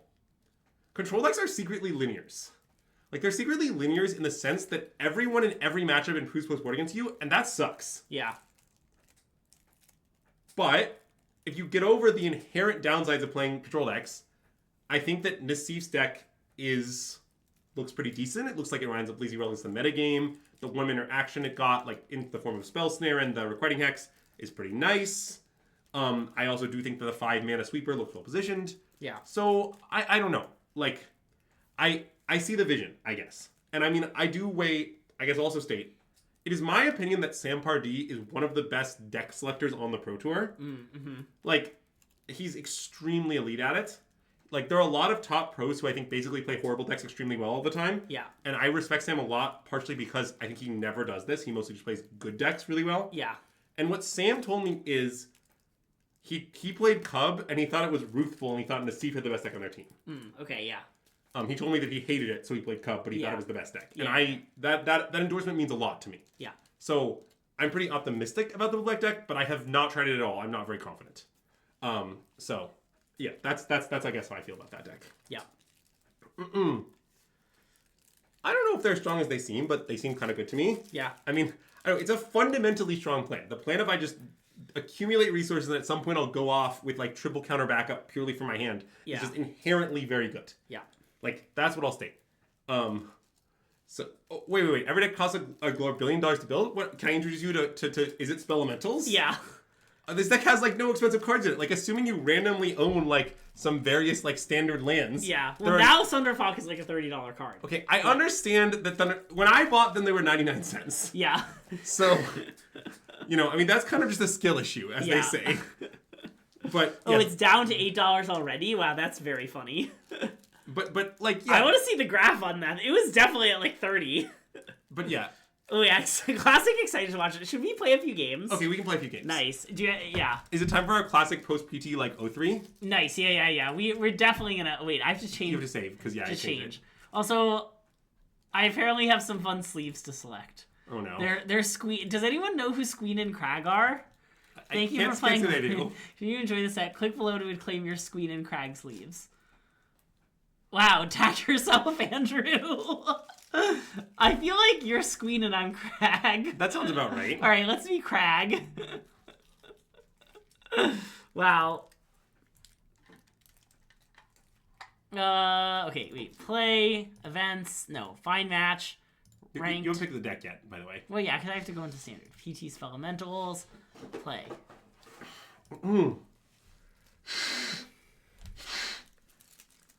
I mean, you mostly hope to play against Cub. This is the short answer. I guess I think the deck is good against Cub and big clunky decks, and it's kind of bad. It's a little bad against Lessons. I mean, it's a little bad against a lot of stuff. Yeah. Like, what we thought our spread at the Pro Tour was like 70% against Cub decks, depending on their list, maybe as low as 60, and 45% against most other things. And I still mostly stand by that. Oh, and Just Control's horrible. And I still mostly stand by that, except it turns out that some of the things we thought were 45 are more like, 55. Sure. But, like, not all of them. Some of them are just still legitimately 45. Reanimator decks, they're a little... Well, so...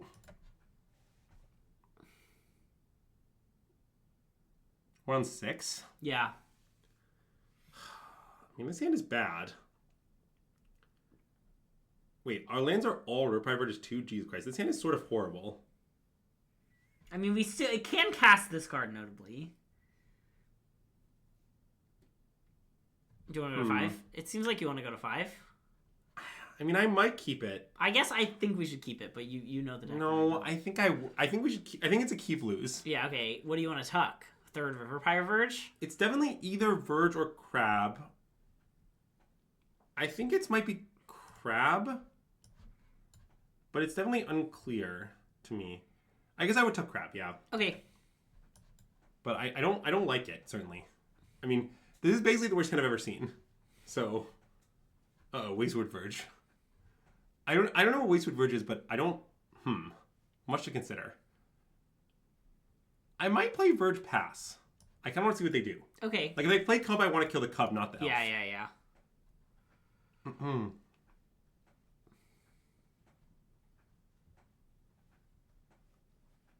By the way, I do this a lot with this deck, which is that I don't always kill the Elf immediately, because I'm often trying to hit Cubs and Spider-Man stations and 2-drops.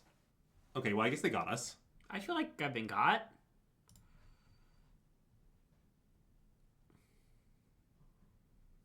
Okay, let's cast this. Yeah, I think we should discard Hearth Elemental to make Hearth Elemental cheaper. Nice. Do I call the Crab Eddie Murky? I can't say that I do. Okay, well, that's the best draw on our deck, I assume. Yeah.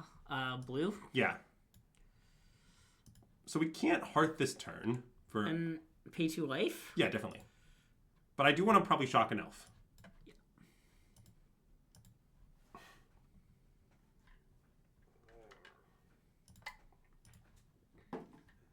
Anything worth doing is worth doing in the cold. Yeah, you said it all right. Pause up!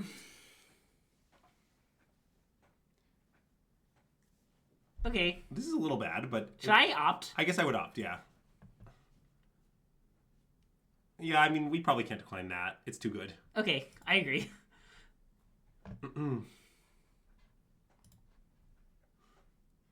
You were wondering if we call Hearth Elemental the thing where you draw 2 from the event? Yeah, that is a nice name for it. Yeah, maybe it was wrong to shock the Elf on our turn. No, I think I feel good about it. Yeah, I guess I feel good about it, too. I'm going to opt again. Oh, well, that's an extremely good draw, I imagine. Okay. It's basically 2 kill spells. Yeah. I like that it's a second kill spell in addition to the first one. Fourth Verge. Classic Fourth Verge. All right, so I would play Land and Dragon Hunt, I think. Yeah, I agree. Discard Spell Snare? Yeah. Okay, and then do you want to stoke... Yeah, I think I want to stoke Genius. Okay, even though then we won't be able to play the 4/5? Yeah, I mean, I don't know, it just seems good. Yeah. Our hand is terrible. Let's put it in the graveyard where it belongs.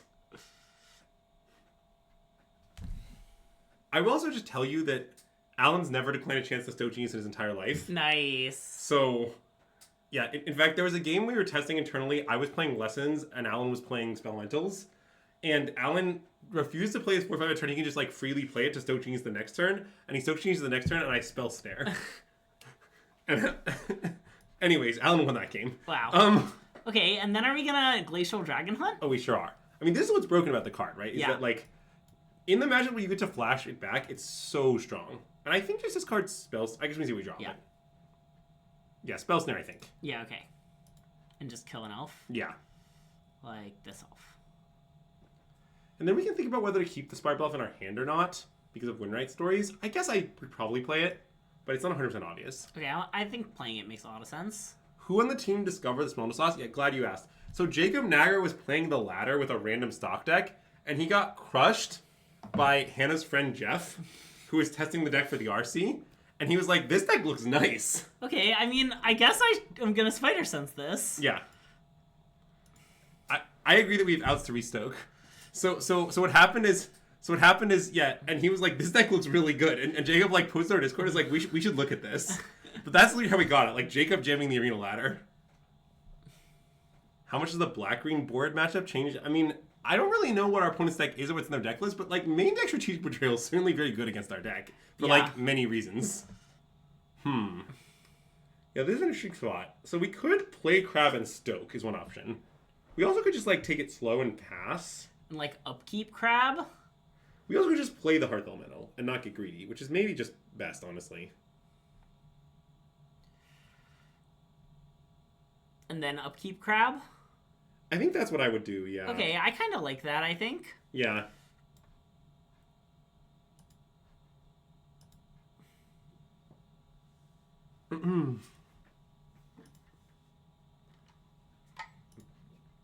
I mean, something that people, I think, don't often think about, but that I think is super interesting is, like, there's not, like, a formula for, like, breaking it, you know? Like, ideas just come from, like, random places. Like, sometimes you, like, develop an understanding of the format, and ultimately that understanding, like, leads you to a good deck.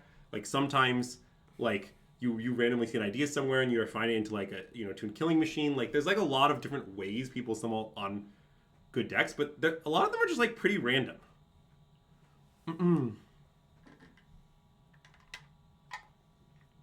This was why I like this plan. I thought they had another one. Oh, ooh, wait! You ready to pump out the Swarm W? Pump out the Swarm W? Yeah, pump it out, Greg. Pump it out.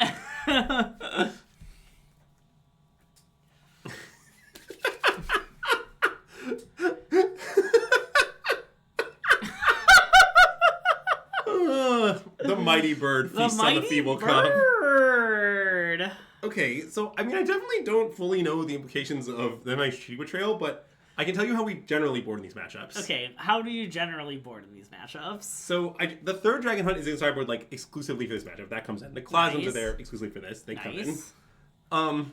In general, I think that the Detect Intrusions are very bad in this matchup. This is basically a main deck sideboard card. Okay, and going forward, people don't necessarily need to play two of these. You could even consider playing 0. It's not crazy. Yeah. Depending on the details of how things develop. So keep that in mind. I think the Spell Pierce is pretty bad against these decks. Maybe the Strategic Betrayal, we could consider it, but I probably wouldn't. Yeah. And then I think it's kind of complicated whether you're supposed to play, like, what mix of, like, bounce spells and big counters you're supposed to play. I mostly decided this depending on their specific list at the tournament. For example, when they have a lot of Borids, it's sometimes nice to be able to pay 1 mana and bounce them and buy a turn. Yeah, okay. Also, but like, on the other hand, I think that, like, just Disdainful Stroke does just counter, like, all of their finishers, you know? Also, Broadside Barrage can be decent if they have, like, Okos and stuff. Yeah. This is the kind of decision I would make based on their deck list. Yeah. In the dark, my inclination is to leave, like, the Floodmaw and the Stroke, like, split the difference, like, Coward Split, basically. But that's like very unscientific. At the actual tournament, I would make a decision based on the deck list. You told me Coward Split and I was instantly sold. Yes. I mean, as far as the bounce off Floodmaw split thing goes, by the way, basically the trade-off is that Floodmaw is better against Lessons and bounce off is better in all of their matchups, but not by as much as Floodmaw is better against Lessons. So it's really about how much Lessons you expect. This? Yeah, I think second Winter Knight probably goes. Okay. Is Oko ever good? I promise that it's good against this deck. I mean, it's not like checkmate you concede, but it's one of their best cards. Oh. I'm gonna kill that. Yeah, I think we should just kill it. Now it's like 2 free because we just have the Dragon Hunt 2 for their 2-drop. Like, yeah. And we get to discard Winter Knight Stories? Well, that I think we're going to have to see about, but it's certainly plausible.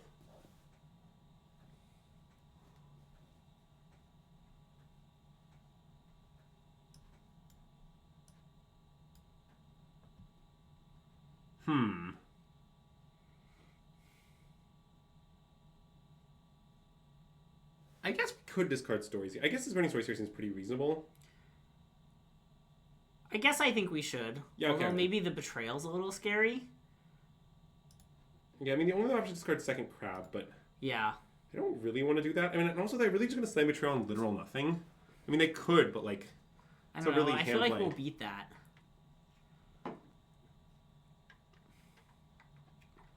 Okay, I mean, I guess I would Slate into probably Clasm. I like Slate into probably Clasm. I guess Canal. Yeah. Seems right. And then, I mean, basically, from this spot, if they don't get rid of our graveyard exactly next turn, we probably just win. Yeah.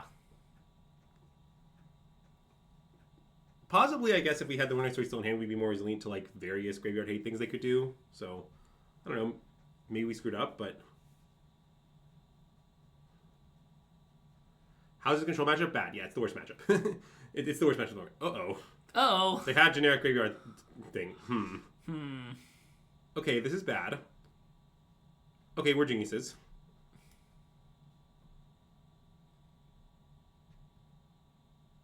Yeah, I discard the Crab, I think. I agree. Then play, I guess, this. Yeah. And Sight. And Sight. Yep, which one more wishes? Wow. And our problems are actually now fairly handled. Yeah. I mean, that's somewhat of a double-edged sword opponent. Yeah.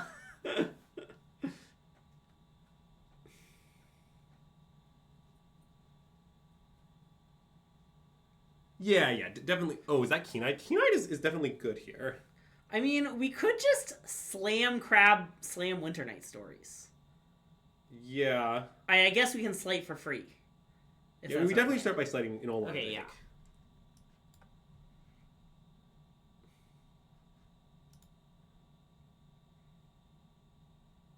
I mean, I guess you can take Clasm. It's not great. I guess I want to take it.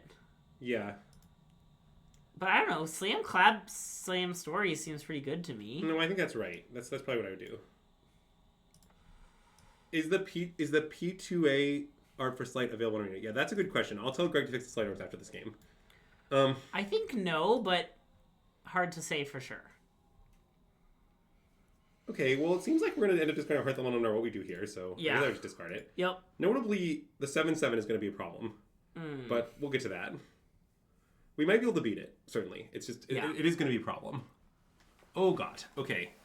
We're gonna need to promote the Swarm W at this point. Yeah. Oh. Okay. So I can Clasm Burst. Yeah, that sounds pretty good. And then we'll play Hearth Elemental. Nice, yeah. Wow. Okay. I guess we're just completely built out, and they're extremely losing now. Yep. So I like that part. Yeah, it's kind of just checkmate, honestly. Like, what are they gonna do? Oh yeah. Let me just also say one other thing about this deck, which is maybe obvious, but I just want to, I'm attacking for 5. Oh right? yeah. Oh yeah. Cool. We're playing Lava Axis. I'm just making sure, okay? This is my first time playing the deck. Apply the Lava Axe to their face. Okay, this might be obvious, but I'll just say it explicitly for anyone who doesn't know. This deck is not very hard to play. Like, it's kind of a put your cards on the table deck. Okay, I'll take Disdainful Stroke. Sure. And I'm going to attack with the crab. I've learned. Yeah, that seems good. I mean, if they double block... I'll eat the bat. Yeah, we just take... Yeah, okay, yeah. We just accept that we're training our crab for the bat. Yeah, okay. I'm in.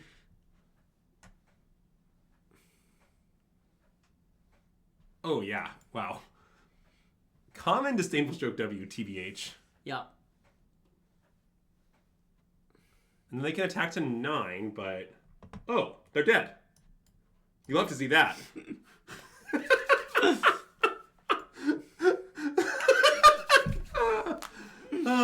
I thought it was going to be the bird. I thought we were going to draw the bird to get him for Xaxes, but we had to get the crab instead. Oh, you wanted to pump out the swarm? I wanted to pump out I wanted to play my card lightly, you know? Oh, look, 3 packs of Tarkir Dragonstorm. I do really appreciate the fact that the crab deck is just like randomly also very good against the Mandork decks, in addition to the fact that the flock is so good against them. Yeah. But yeah. Well, I mean, okay, I will say, and I mean, I legitimately believe this. Like, it's a really important aspect of the Spellementals deck that it's actually just a fundamentally good deck. Yeah. Like, a lot of the decks people play to beat Cub are just like fundamentally horrible decks, and this one just isn't. It's like pretty fundamentally good. That doesn't mean it's not exploitable. That doesn't mean like it will necessarily stay good forever. But like, it's not like a weak strategy. This hand's great, right? Yes.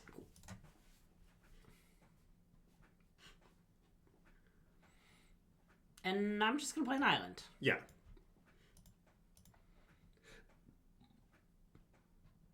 Well, I certainly don't know what we're playing against, but I guess let's cast Opt. Okay. In the mirror lessons. That seems maybe bad. Yeah, it's probably going to be like Raw Think Twice here, which isn't great in either of those matchups. It does something, but I think we've probably been it. Keep in mind, this deck, you sometimes want to discard Dragon Hunt doing nothing. That's an important mode of the card. Yeah. No. The answer to that question is just no, Taylor Pratt. I think they are favorable matchups, unironically. They're close, but I think you're a little ahead. Okay, I mean, I guess I just play land go. I don't know. Yeah, I'm just thinking about what land. Maybe just this? I think just that, yeah. Cool. It's pretty simple. Like, all the other elementals decks want to play 5/5s for 6 mana. You want to play 5/5s for 2 mana. Pierce. Yeah, I mean, that's great. Okay.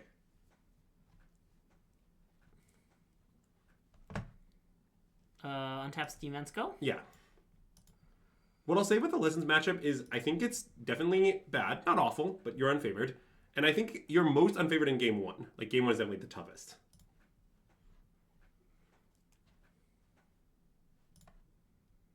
Cast like this? Maybe this? No, this. Because if they Animal Quench you, we can spell Snare Back. Yeah, I think we want to abandon. I think that seems right. Yeah. And I would just probably abandon our land, is my guess. Okay. Our hand is too good, so... Well, I guess punished a bit. But I would opt still. I don't know. Maybe we should have abandoned our Flood Mob, but it's quite good in the matchup. I think bottom. What do you think? I agree. I kind of want to land. Yeah. Okay, well, we cleverly discard away. Okay, great. So now you want to just play this and say go? Yeah, I think so. And I think this is probably a crab turn, is my guess. Yeah. But don't crab Grand. Oh. Well, I mean, you can, but they get the loot. Yeah. I promised... Should I spell snare this? Oh, yeah, I think I probably would. That seems good. Cool. Okay, wait. I promised that Frostcliff Siege does not make sense in this deck. Like, we thought about this a bit, but I'm extremely skeptical. Like, okay, the issue is this is a card you'd want like, in the controlling matchups, presumably, but like in the controlling matchups, you don't want to tap out and let them resolve Rest in Peace. Is like a pretty devastating thing. Also, Crab has haste. Can I play this? Yeah. Okay, cool. Like, Flash is haste in the control matchups. Like, somewhat unironically.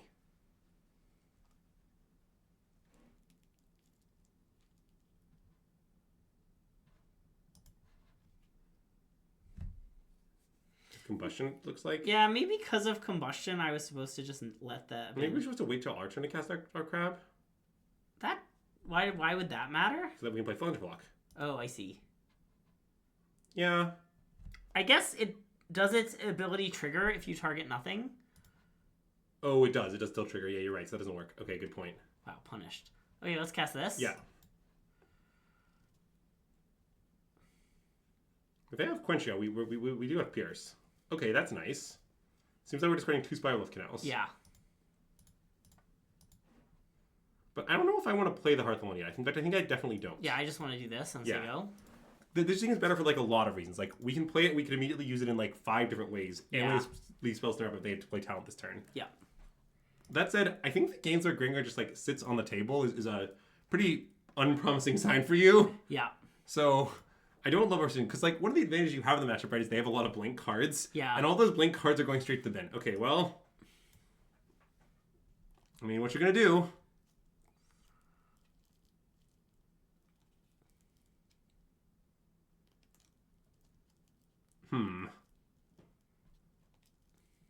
Okay, could be going better. Could be going better. Yeah. Okay. Well, I guess it's probably time to play like several cards. I guess several cards seems pretty good. I mean, I think I want to play Hearth Winter Night Stories. Is where I would start. That makes a lot of sense.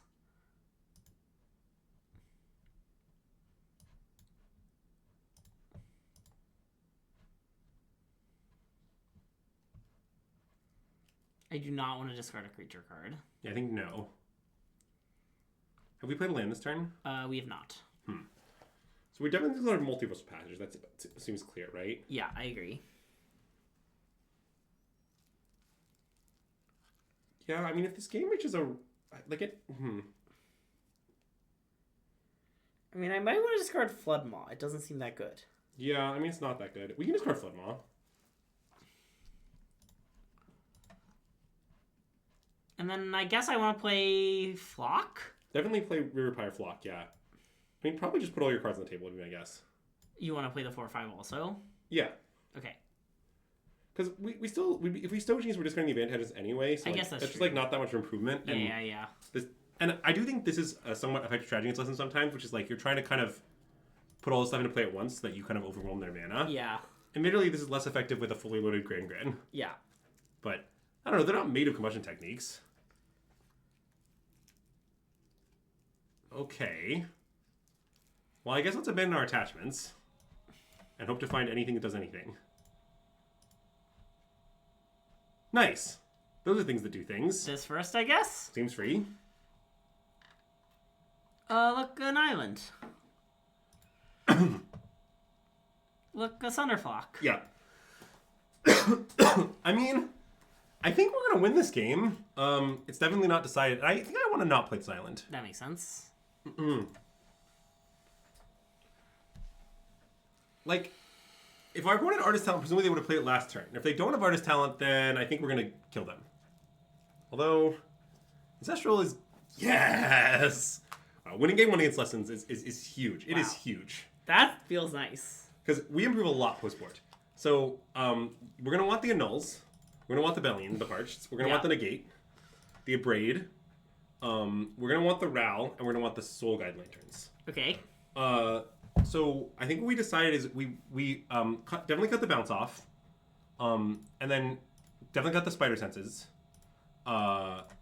We decided, I think in this matchup, okay, so it depends on if they have storm chasers, but they showed us the 3-mana counterspells if they don't have storm chasers. Yeah. When they don't have storm chasers, we cut all the flocks.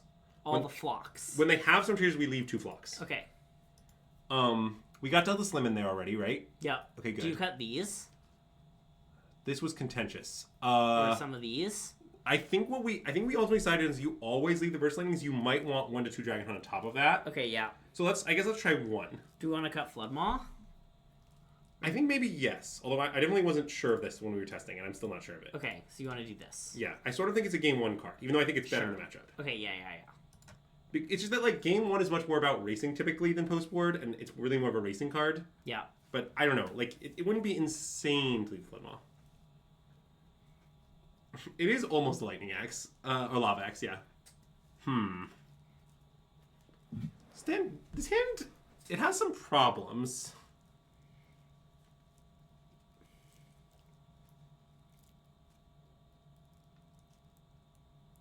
I mean, I maybe just want to mulligan because of the lands, but... I don't know. I mean, I think this one is conceivable. Okay, we can keep it. I mean, I'm trying to think about how bad it is. Like... how likely are we to hit on the draw by turn 2, say? I guess we're on the draw. Okay, let's keep. I want to try it. I'm not sure this is right. Yeah. Chat, understand that I consider mulliganing this hand. Unfortunately, drawing Basic Mountain is actually not something within our power. Nice. And then pass. Yeah. But yeah, I think basically the idea of leaving 4 Burst Lightning's Dragon Hunt is we decided we wanted circa 5 answers to Gran. Okay, yeah. And because you can't tap out a Spell Snare to let them resolve Artist Talent, it's definitely true that you have to leave all 4 Burst Lightnings before you can have Dragon Hunt, even though being able to play this thing twice is actually quite nice in the matchup. Why is this card in our opponent's deck? Okay, I'm going to opt. I mean, I don't know. I guess it kills the Thunderfuck if you squint. I mean, I think the fact that you can cast it for 5 to kill the big things is not irrelevant. Yeah, okay. I'm worried that's not what we need right now. It that's kind of a seems good not like what we need right now. Yeah, I think I'd bottom it. Okay. That seems better. Okay, wow. We were really solving this River Pirate Verge problem quickly. Go? I think go, yeah. What else was I going to say? Oh, when I was playing Let's Side matchup, I was leaving in small numbers of Firebending Lessons. Because I just thought that I need more than 4 combustion techniques, and I would accept horrible combustion technique. Okay, that makes sense. But I was leaving 2. Also, it is important they can answer Delta Slim. Yeah. People don't talk about how the fact that it can kill the Delta Slim if you squint. But I'm talking about it now to really try to up awareness. Okay, let's abandon attachments. Yeah, I think to the Verge, although you could discard Sleight of Hand. To the Verge, I think. Yeah. I mean, it's definitely a matter of hitting land drops tight, but the problem is the Verges are just horrible lands. Yeah. So...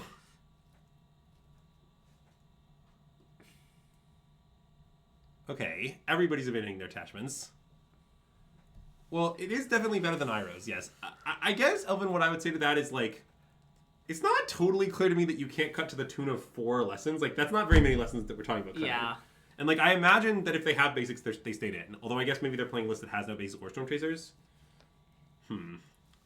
Yeah, I don't think we can just afford to slam that here. That seems really dubious. Do you want to Slight, though? I do, yeah. Okay. Let's take this, because we can cast it. Yeah, okay. Taking that seems good, and then we just play the Verge, cast it. Yeah. And hope the auto tapper doesn't get to us,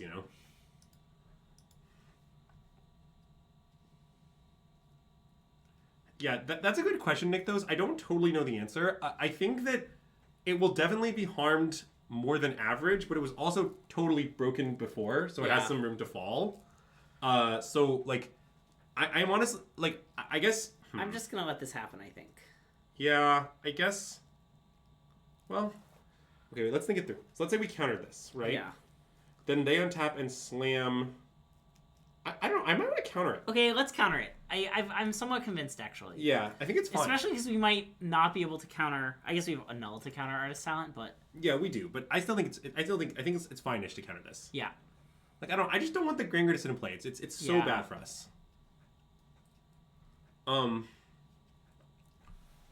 What was I saying before? Oh, yeah. I guess I would say seriously that if I were going to Milwaukee, this deck would definitely be a serious consideration for me, but I don't think it's auto lock, you have to play it or anything like that, is my stance. Okay, I mean, I do think resolving Ral is very good. And we could just do it. We also could pass and just crab them.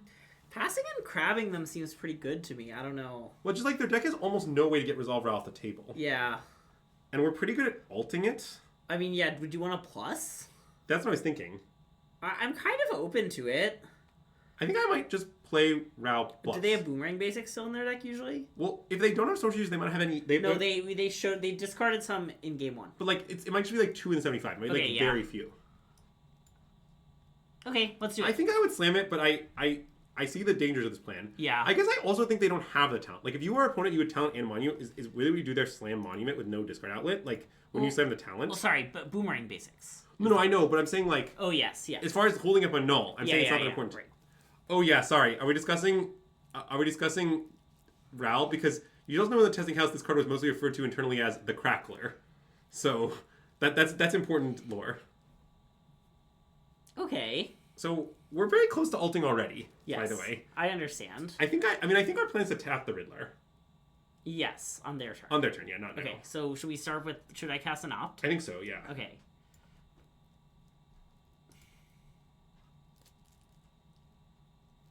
That seems good. Okay, let's cast an opt again. Yeah. I guess casting again, it's a little dangerous. Oh, this seems bad. Yeah, let's spin it. We shouldn't have opted again. Yeah, I'm a little worried we shouldn't have opted again. Should I minus my rel? Or do you want to ult? I mean, I think ult might work. I guess if you minus those, we can cast. Well, yeah, I'm trying to hit a land and put this in the bin. Yeah, I mean, I see the vision. Good. Okay, we can minus. Now that we're here. I think now that we're here, we should minus. Yeah. Please plus for content. Okay. Winter Night Stories Burst Lightning? That seems right, yeah. But I don't want to flashback right now, I don't think. I want to play this on blue and pass. Yeah. Pay 2 life. Because I want to be able to crab plus just do something. Yeah, I think this seems right. Should I attack? I don't think so. It's a little cheeky. Oh, I've ulted it before. It's a good feeling. I mean, I still think we might ult this game. Like, this deck is very good at ulting. Yeah. It's not an ulting Ral for casuals deck, you know? This is a real Ral alters deck. Okay, well, let's annul.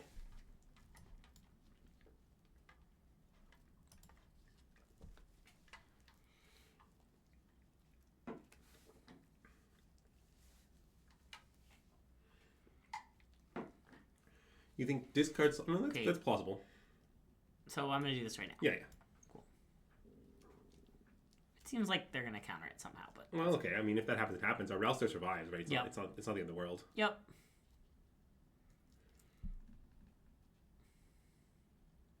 Yeah, that is bad for our one-night stories, but we have a lot of gas. I think it's fine. Yeah, I agree.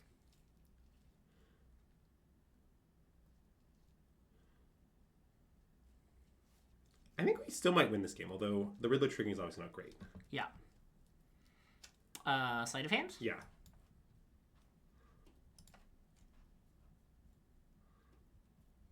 That's particularly better. Opt. Yeah.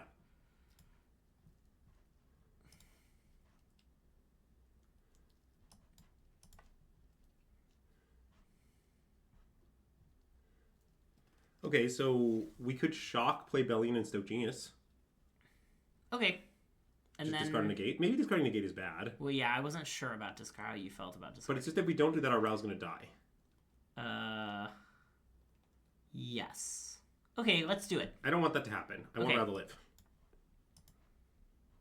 So, play Bellion, Stoke Genius. You don't need to talk to do Stoke Genius is sorcery. Yeah, you do.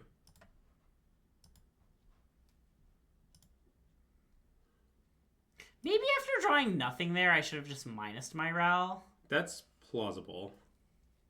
Nothing isn't great.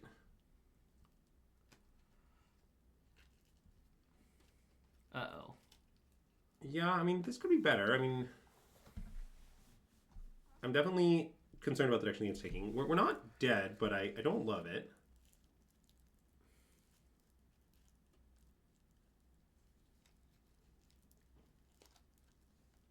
Oh god. This is very concerning.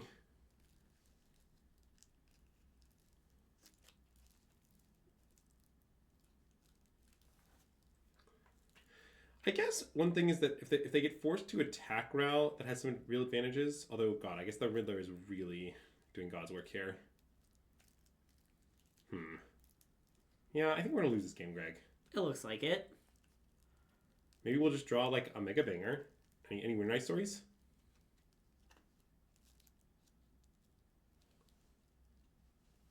I don't know. I mean, they have, like, one Riddler usually. Okay. Well, that's a good draw. So we have 7 lands, right? Yep. So we can just, like, play Island, play Hearth, make a token, attack, pass? Yep. I mean, maybe that isn't going to be good enough, but it seems like it's definitely our line.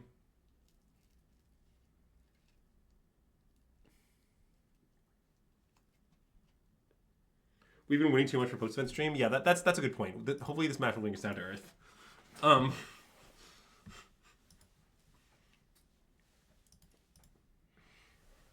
they shock the Lava Man, should I play the crab? I don't think so. Oh god. Yeah, it's bad what's happening here. Well, I guess notably, wait, we actually, I guess, could have played the crab even with one less land because of the Bellion. Oh, that's true. But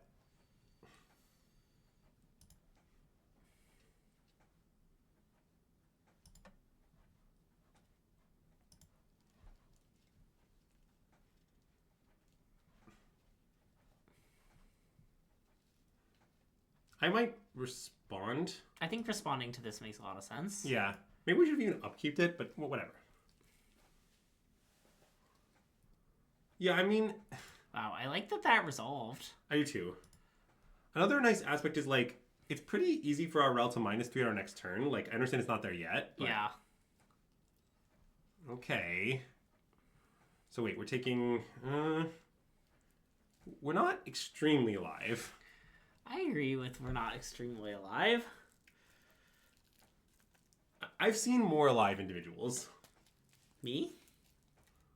Wait. Okay, are we dead right now? I guess maybe yes is the answer.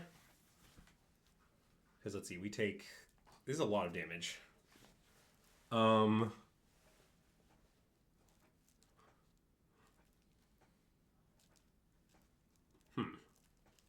They're choosing a lot of modes that aren't DLS 9, but I assume choosing DLS 9 is coming. It's coming quickly. Yeah. Well, I guess I need to make another treasure so they can deal us damage on our turn. Yeah. But this probably just kills us right now, right? Because they can make a treasure, drain us 6 down to 8, and then if they have any spell, basically we die on our turn before we do anything. So I guess we're dead just immediately. Well, hopefully they don't have any spell in their 5 cards. It's a realistic goal. Maybe they're all counter spells. We just need to be really careful to not put anything on stack. Okay, don't worry. I'm confident they still don't have anything that does anything.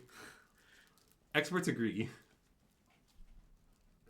How many cards are in their deck? Dang. Enough. Yeah, this game, unfortunately, I think was winnable. Yeah. We might have bamboozled it. Yeah. Yeah, it is hard to imagine them having outs here. I don't know, maybe they'll choose different modes of their monuments just for fun.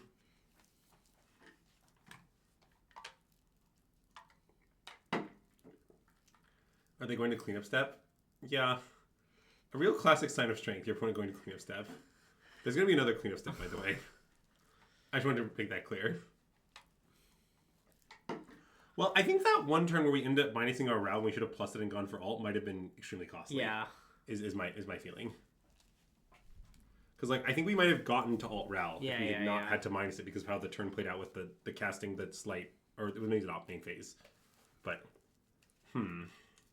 what have I learned about their configuration? I mean, not that much.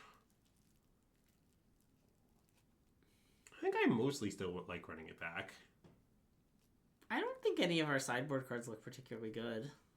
I mean, if you were worried about like Riddlers and Rals and stuff, you could put in like the Stroke, or I guess maybe the Get Out kind of artist talent plus Riddler. Yeah. I think you could do.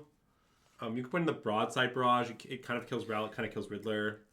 It also kills Grand Grand, obviously. I think all of these cards are like pretty close together in terms of how good they are. I guess the only one that makes any sense to me is the Get Out, and I think I just don't want it. It might be better than the Dragon Hunt. I don't know. Okay, maybe that's a good point because this counters enchantments, is what you're telling me. Yes. Nice. Okay. Yeah. Okay. How does deck being elemental deck? Easily is the answer. Easily. It's again 5 ice for 6, bad against 5 ice for 2. It's a pretty straightforward formula. I mean, I honestly think the match was close, but yeah. I think this deck is maybe a little good against the super clunky elementals decks. Not extremely good. This hand seems good. I agree. But yeah, a very pleasant moment for me doing the Pro Tour was I like shocked unland untapped on like turn 5 and passed to Raph Levy, and he thinks for a while and is like, "You have double crap. That's the only reason you ever shock there." And then he thinks for a while longer and he's like, "I cannot beat that. Play some stuff, go." And I'm like, crab you. And he's like, Should I take second Spell Snare? I don't think you should. Okay. It's a little good. I mean... Okay, let's not take it. I think we can do better. Yeah. Ooh, wow, better. We did better. I mean, it's a little unclear if we can cast it right now. Let's see, if we cast it and they counter it or kill it, we're sort of insanely punished. But it is very good if it resolves. I mean, what do you think? Like, I'm worried we're supposed to hold it. I mean, it's sort of a matter of like, I may be interested in slamming it. Okay. What I don't like is that our alternative is to cast advantage, and like we don't even really have a clear discard. I guess it's like. Okay. I guess I sort of dislike the alternatives the way that I feel. Yeah, that's a good point. I mean, the alternative might be abandon our attachment to it. Okay, let's do it. Yeah, I don't know how many fire resistance that he is a good question. I mean, they didn't see this card. It might have gone up. Maybe we should pass. I'm worried this is bad. Wait, I want to do it. Okay. I'm convinced. Okay, well, it was genius. We're geniuses.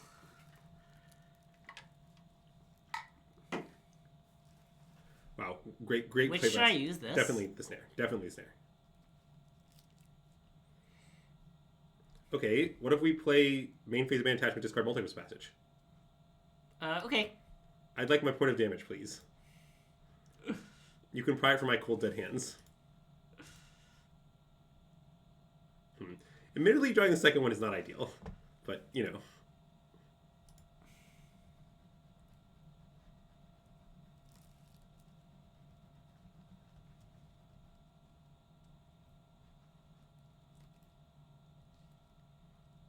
Yeah, I mean, we didn't put these in our decks to not counter artist talent. Okay, I would attack for 2. Something about cold damage, something hands? Well, no, I want to use it. I want to use the instant speed mana on it. We can play Hearth plus crap. Oh, I see. Like that's what I want to do. Yeah. You want to I play? mean, you could try to Stoke Genius. You could just pass. Is the other option. But I guess I think Slam makes a lot of sense to me. Okay, I think I'm in for playing for Slam. Okay. What I've learned about this deck is... Yeah, it is mostly a cards on table deck. Sorry, did you cast Storm Chasers Town Boomerang Basin Shell? No, but I'm pretty damn sure it's bad, is the answer. Basically, like, you can't play cards... Yeah. You can't play cards that don't put spells in the graveyard. Like, the spells need to go to the graveyard. And the problem with... Yes! Crabbing intensifies. Oh, I guess we might have wanted to end step, crab on our own step. I mean, I don't know. It's tough because that does tell them we have no counters, but it also has their counters. It seems close to me. I'm not sure. But what was I going to say? Yes. Your deck does not want to play things that don't put spells in the graveyard, which notably Storm Chase Talent does not put any cards in the graveyard.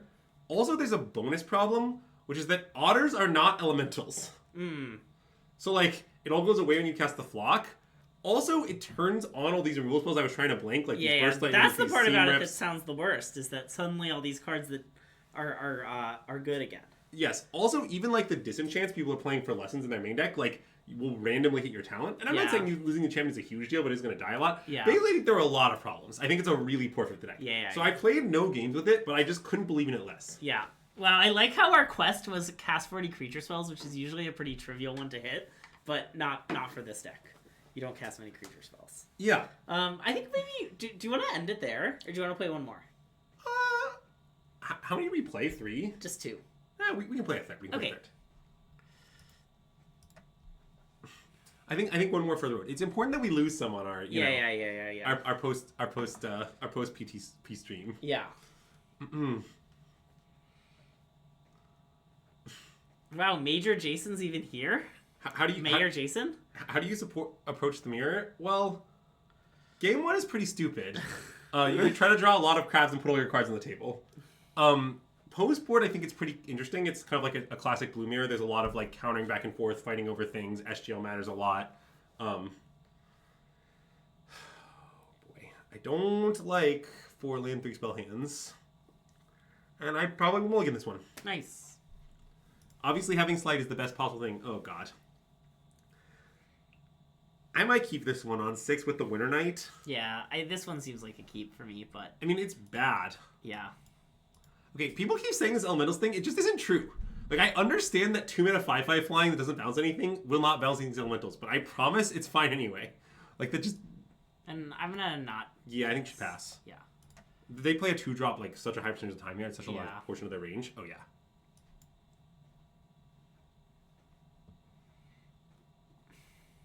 Nice. It's kind of coming together. Oh, yeah. Okay. I like what's going on. Yes, but their 5/5 flyers cost 1 million mana, and ours cost almost no mana. I want to slam. Slam Winter Knight, you mean? Yeah. Yeah, I think that's right. The alternative is so mana inefficient. Nice. No. Spire Bluff Fence? Seems right. Yeah. Oh, wait, I guess our hearth costs 2 right now? Oh, maybe we should have made it cost 1. Oh. Yeah, I think we maybe were supposed to discard our opt. I see. But it's okay. Don't worry, we're going to win anyway. I agree. Let's maybe opt? Yeah. Nice. Great draw. Okay. Working as designed. I was going to say we should hearth plus Winter Knight, but this is going to be better. And you can play hearth 2 as well. Oh, right? Nice.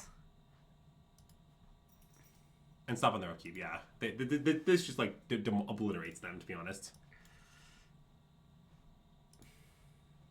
Did they cast the 3rd Battle Hulk of the game? I didn't really notice.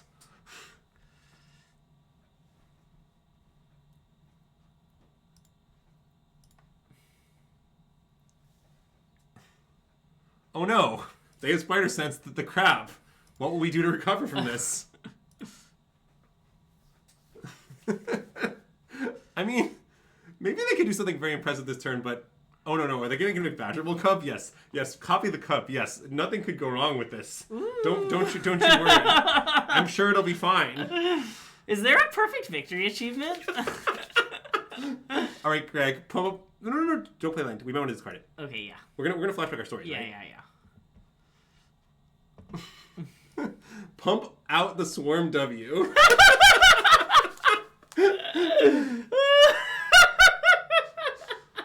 I mean, the deck is certainly very good at the things it's designed to do, alright? Wow, God, that was nice. Okay, so we want Klasm, Hunt. Yeah, so in this matchup, I was typically... So against...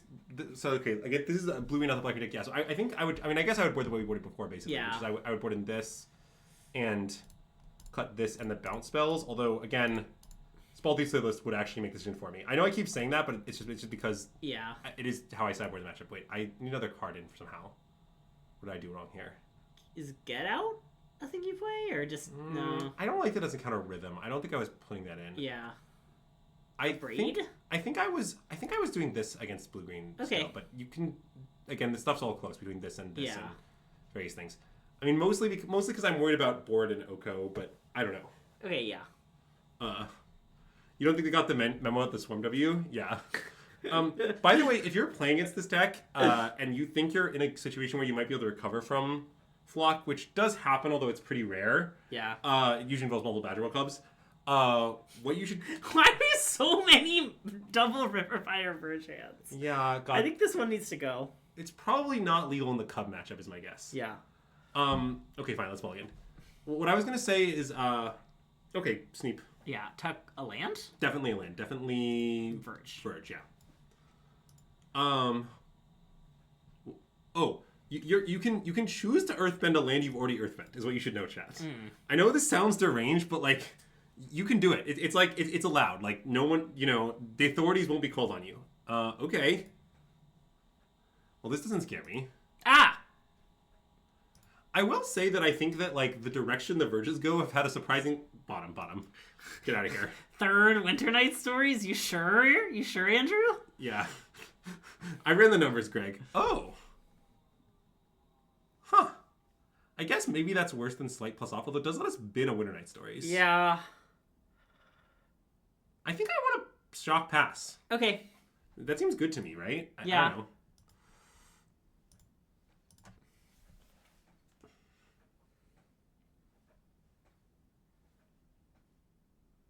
God, their hand is so weird. I would have attachments now. It's yeah, right? Because I don't want to get spider sensed.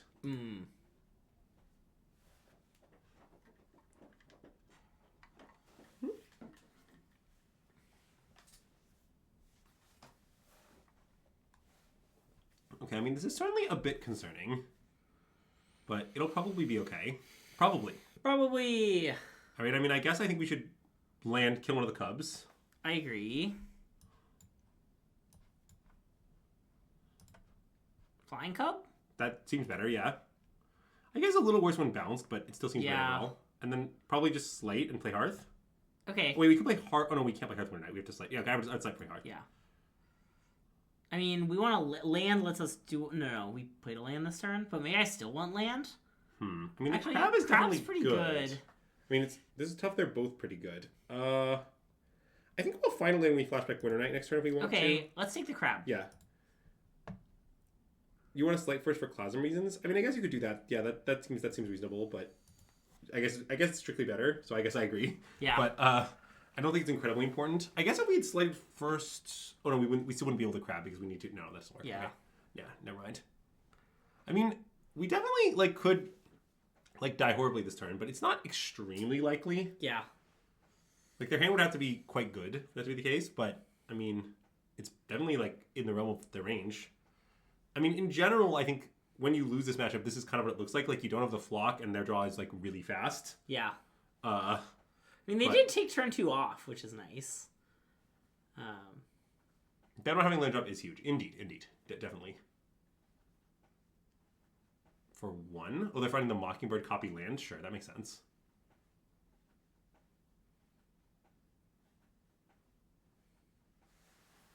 Okay, so it seems like to get out of this, we might need to find Flock. It does seem like they have spider sense. Well, okay, I understand that, but I still want to flashback One Night Stories, I think. Okay. Don't you? I guess so, yeah. I mean, it seems better than casting Opt. Yeah.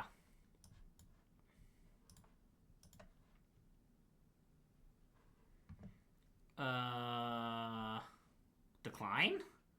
Discard Winter Night Stories Opt? Yeah, okay. Discard Winter Night Stories Opt. Sure, that seems right. But then I'm thinking about how we're going to navigate around their spider sense. We can just flock? Well... I'm not sure if they would have countered the stories. I don't think I would have countered the stories. It doesn't seem like it matters. I mean, what I'm thinking about is that we could bounce a land and crab them. Yeah. But I guess that doesn't even win. Yeah, I guess I think we should play flock. I don't know.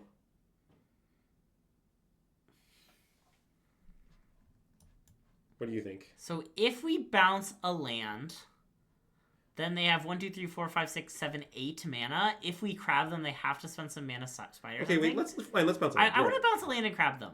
Sure. Okay, it seems reasonable. This land, right? Yeah. And then upkeep crab them? Yeah, I guess this seems pretty good, yeah.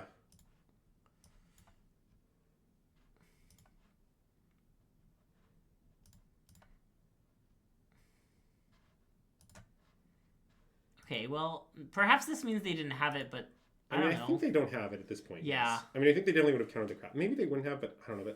That seems like a lot to not counter. Yeah. But we also can look at a fair number of cards for Spell Snare this turn if we want to, right? Yeah. We can start with Winter Night Stories tapping our Hearth Elemental on the idea that if we find... Oh, although also we could... We'll just cast Hearth Elemental Winter Night Stories off that. I guess it's kind of bad to Winter Night before we set up block in some ways. Oh, because you want to get in for half their life points? Yeah. I may be back to Slam Block. I kind of want to Slam Block. Okay, if they Spider Sense it, we can always opt in response. Yeah. Okay, great. Let's Winter Night off the center flock. Yeah.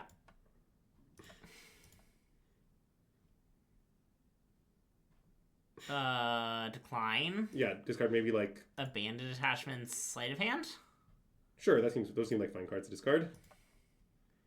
Then, I don't know, just play a 4/5? Yes. I mean, in general, a weird thing about our deck against the Cub deck is that the Cub card is extremely bad against all of our cards. Yeah. Like, literally just all of them. Like, the Flock, the Crab, like, it's not where you want to be.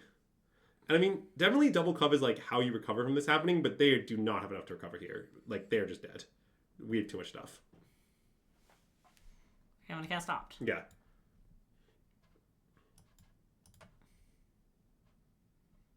Nice. I guess I'll cast that. Sure. Oh, nice. They're okay, dead. do you want to discard Slight plus Multiversal Passage, play Shock Steam Meds, and tap 2 blockers? Yep.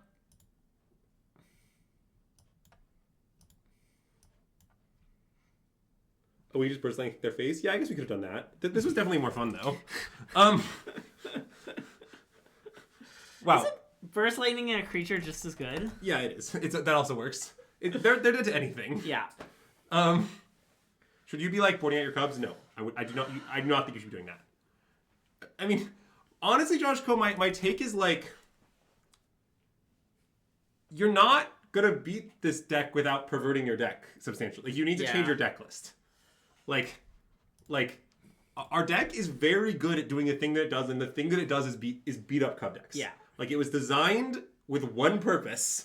You know, the mighty Flock was created with the purpose of feasting upon the feeble Cub. Nom nom nom nom nom. And to stop this, you need to do things like put Okos in your deck, put lots of Aura boards in your deck. Is it because the Badgermole Cub is blind and it sees using Earthbending, but the Flock just flies in?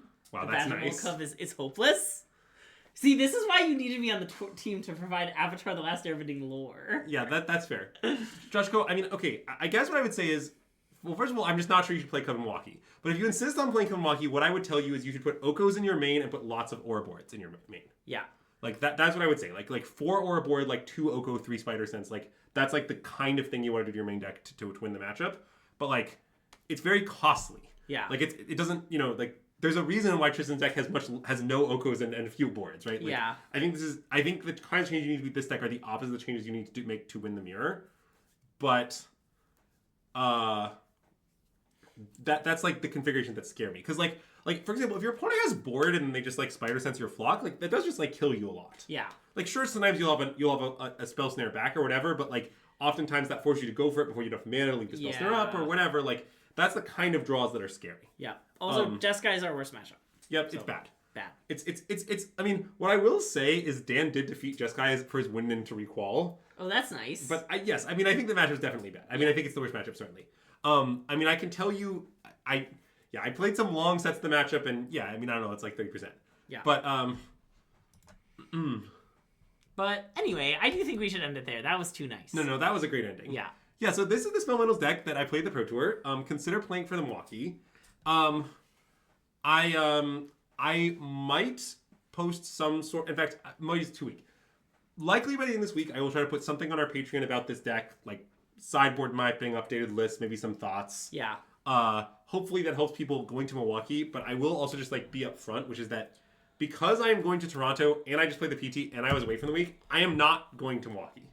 Like, it is just like not a reasonable life choice for me. Yeah. So I will not be doing any active work on the deck. Yeah. So like you'll get my thoughts and they will consider like recent developments like the PT, but I will not be updating past that or testing heavily. Nice. So you'll have to deal with that limited information, but it will be on the Patreon to help out anybody who's playing the tournament. I will include a mapping, some matchup thoughts, etc. Nice. So look forward to that. Yes. I am planning to go to Milwaukee still, though. I haven't like done anything about that plan, but... Yeah, I know you're planning to go. Yeah. But I'm just an elitist pro now, Greg. I'm on the train. Yeah. I'm too big for these small time look, that was me last year, skipping RCs while all my homies went to... Mostly I want to go play the limited thing, but I guess the problem is I have to fly. I'm not sure I can drive. Why not? Well, I just have to be back by early morning Monday. It's too long a drive? It's too long. How long is it? Isn't it like 6 hours or something? Oh, if it's 6, I guess you have to fly. I think I'm just going to fly to Milwaukee. It's going to be okay. Yeah. But it might mean that I have to leave at like 8 on Sunday, which might mean I can't play the limited thing. But I'll look at some flights. So, okay. Nice. Yeah, 5.5 hour drive. Yeah. That sounds about right. But yes, I am planning to go to Milwaukee. I think it's going to be nice. Yes.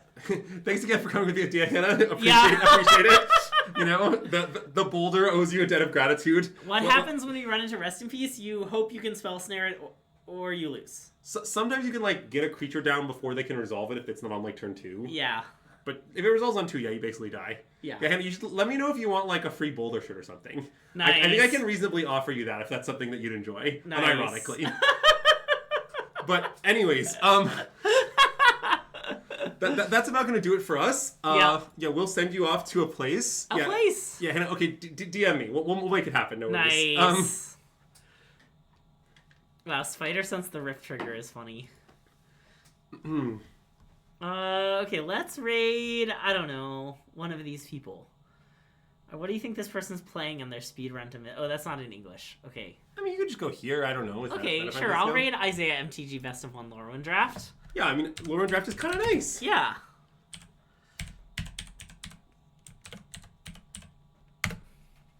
But that's going to do it. Congrats again, Andrew, on the requeue and the awesome team captaining. Thanks, everyone, for tuning in. We'll be back on Wednesday with some Limited. Yeah, Toronto prep. And then Thursday, I'm going to Toronto early. So Thursday night, I won't be able to stream. Okay, it's no fine. Palm, I'll replace you. Nice. Yeah, you can replace me. I mean, I probably will, honestly. Yeah. That's fine. Cool. Awesome. Thanks, everyone, for tuning in. We'll see you next time. And SystemMagic out.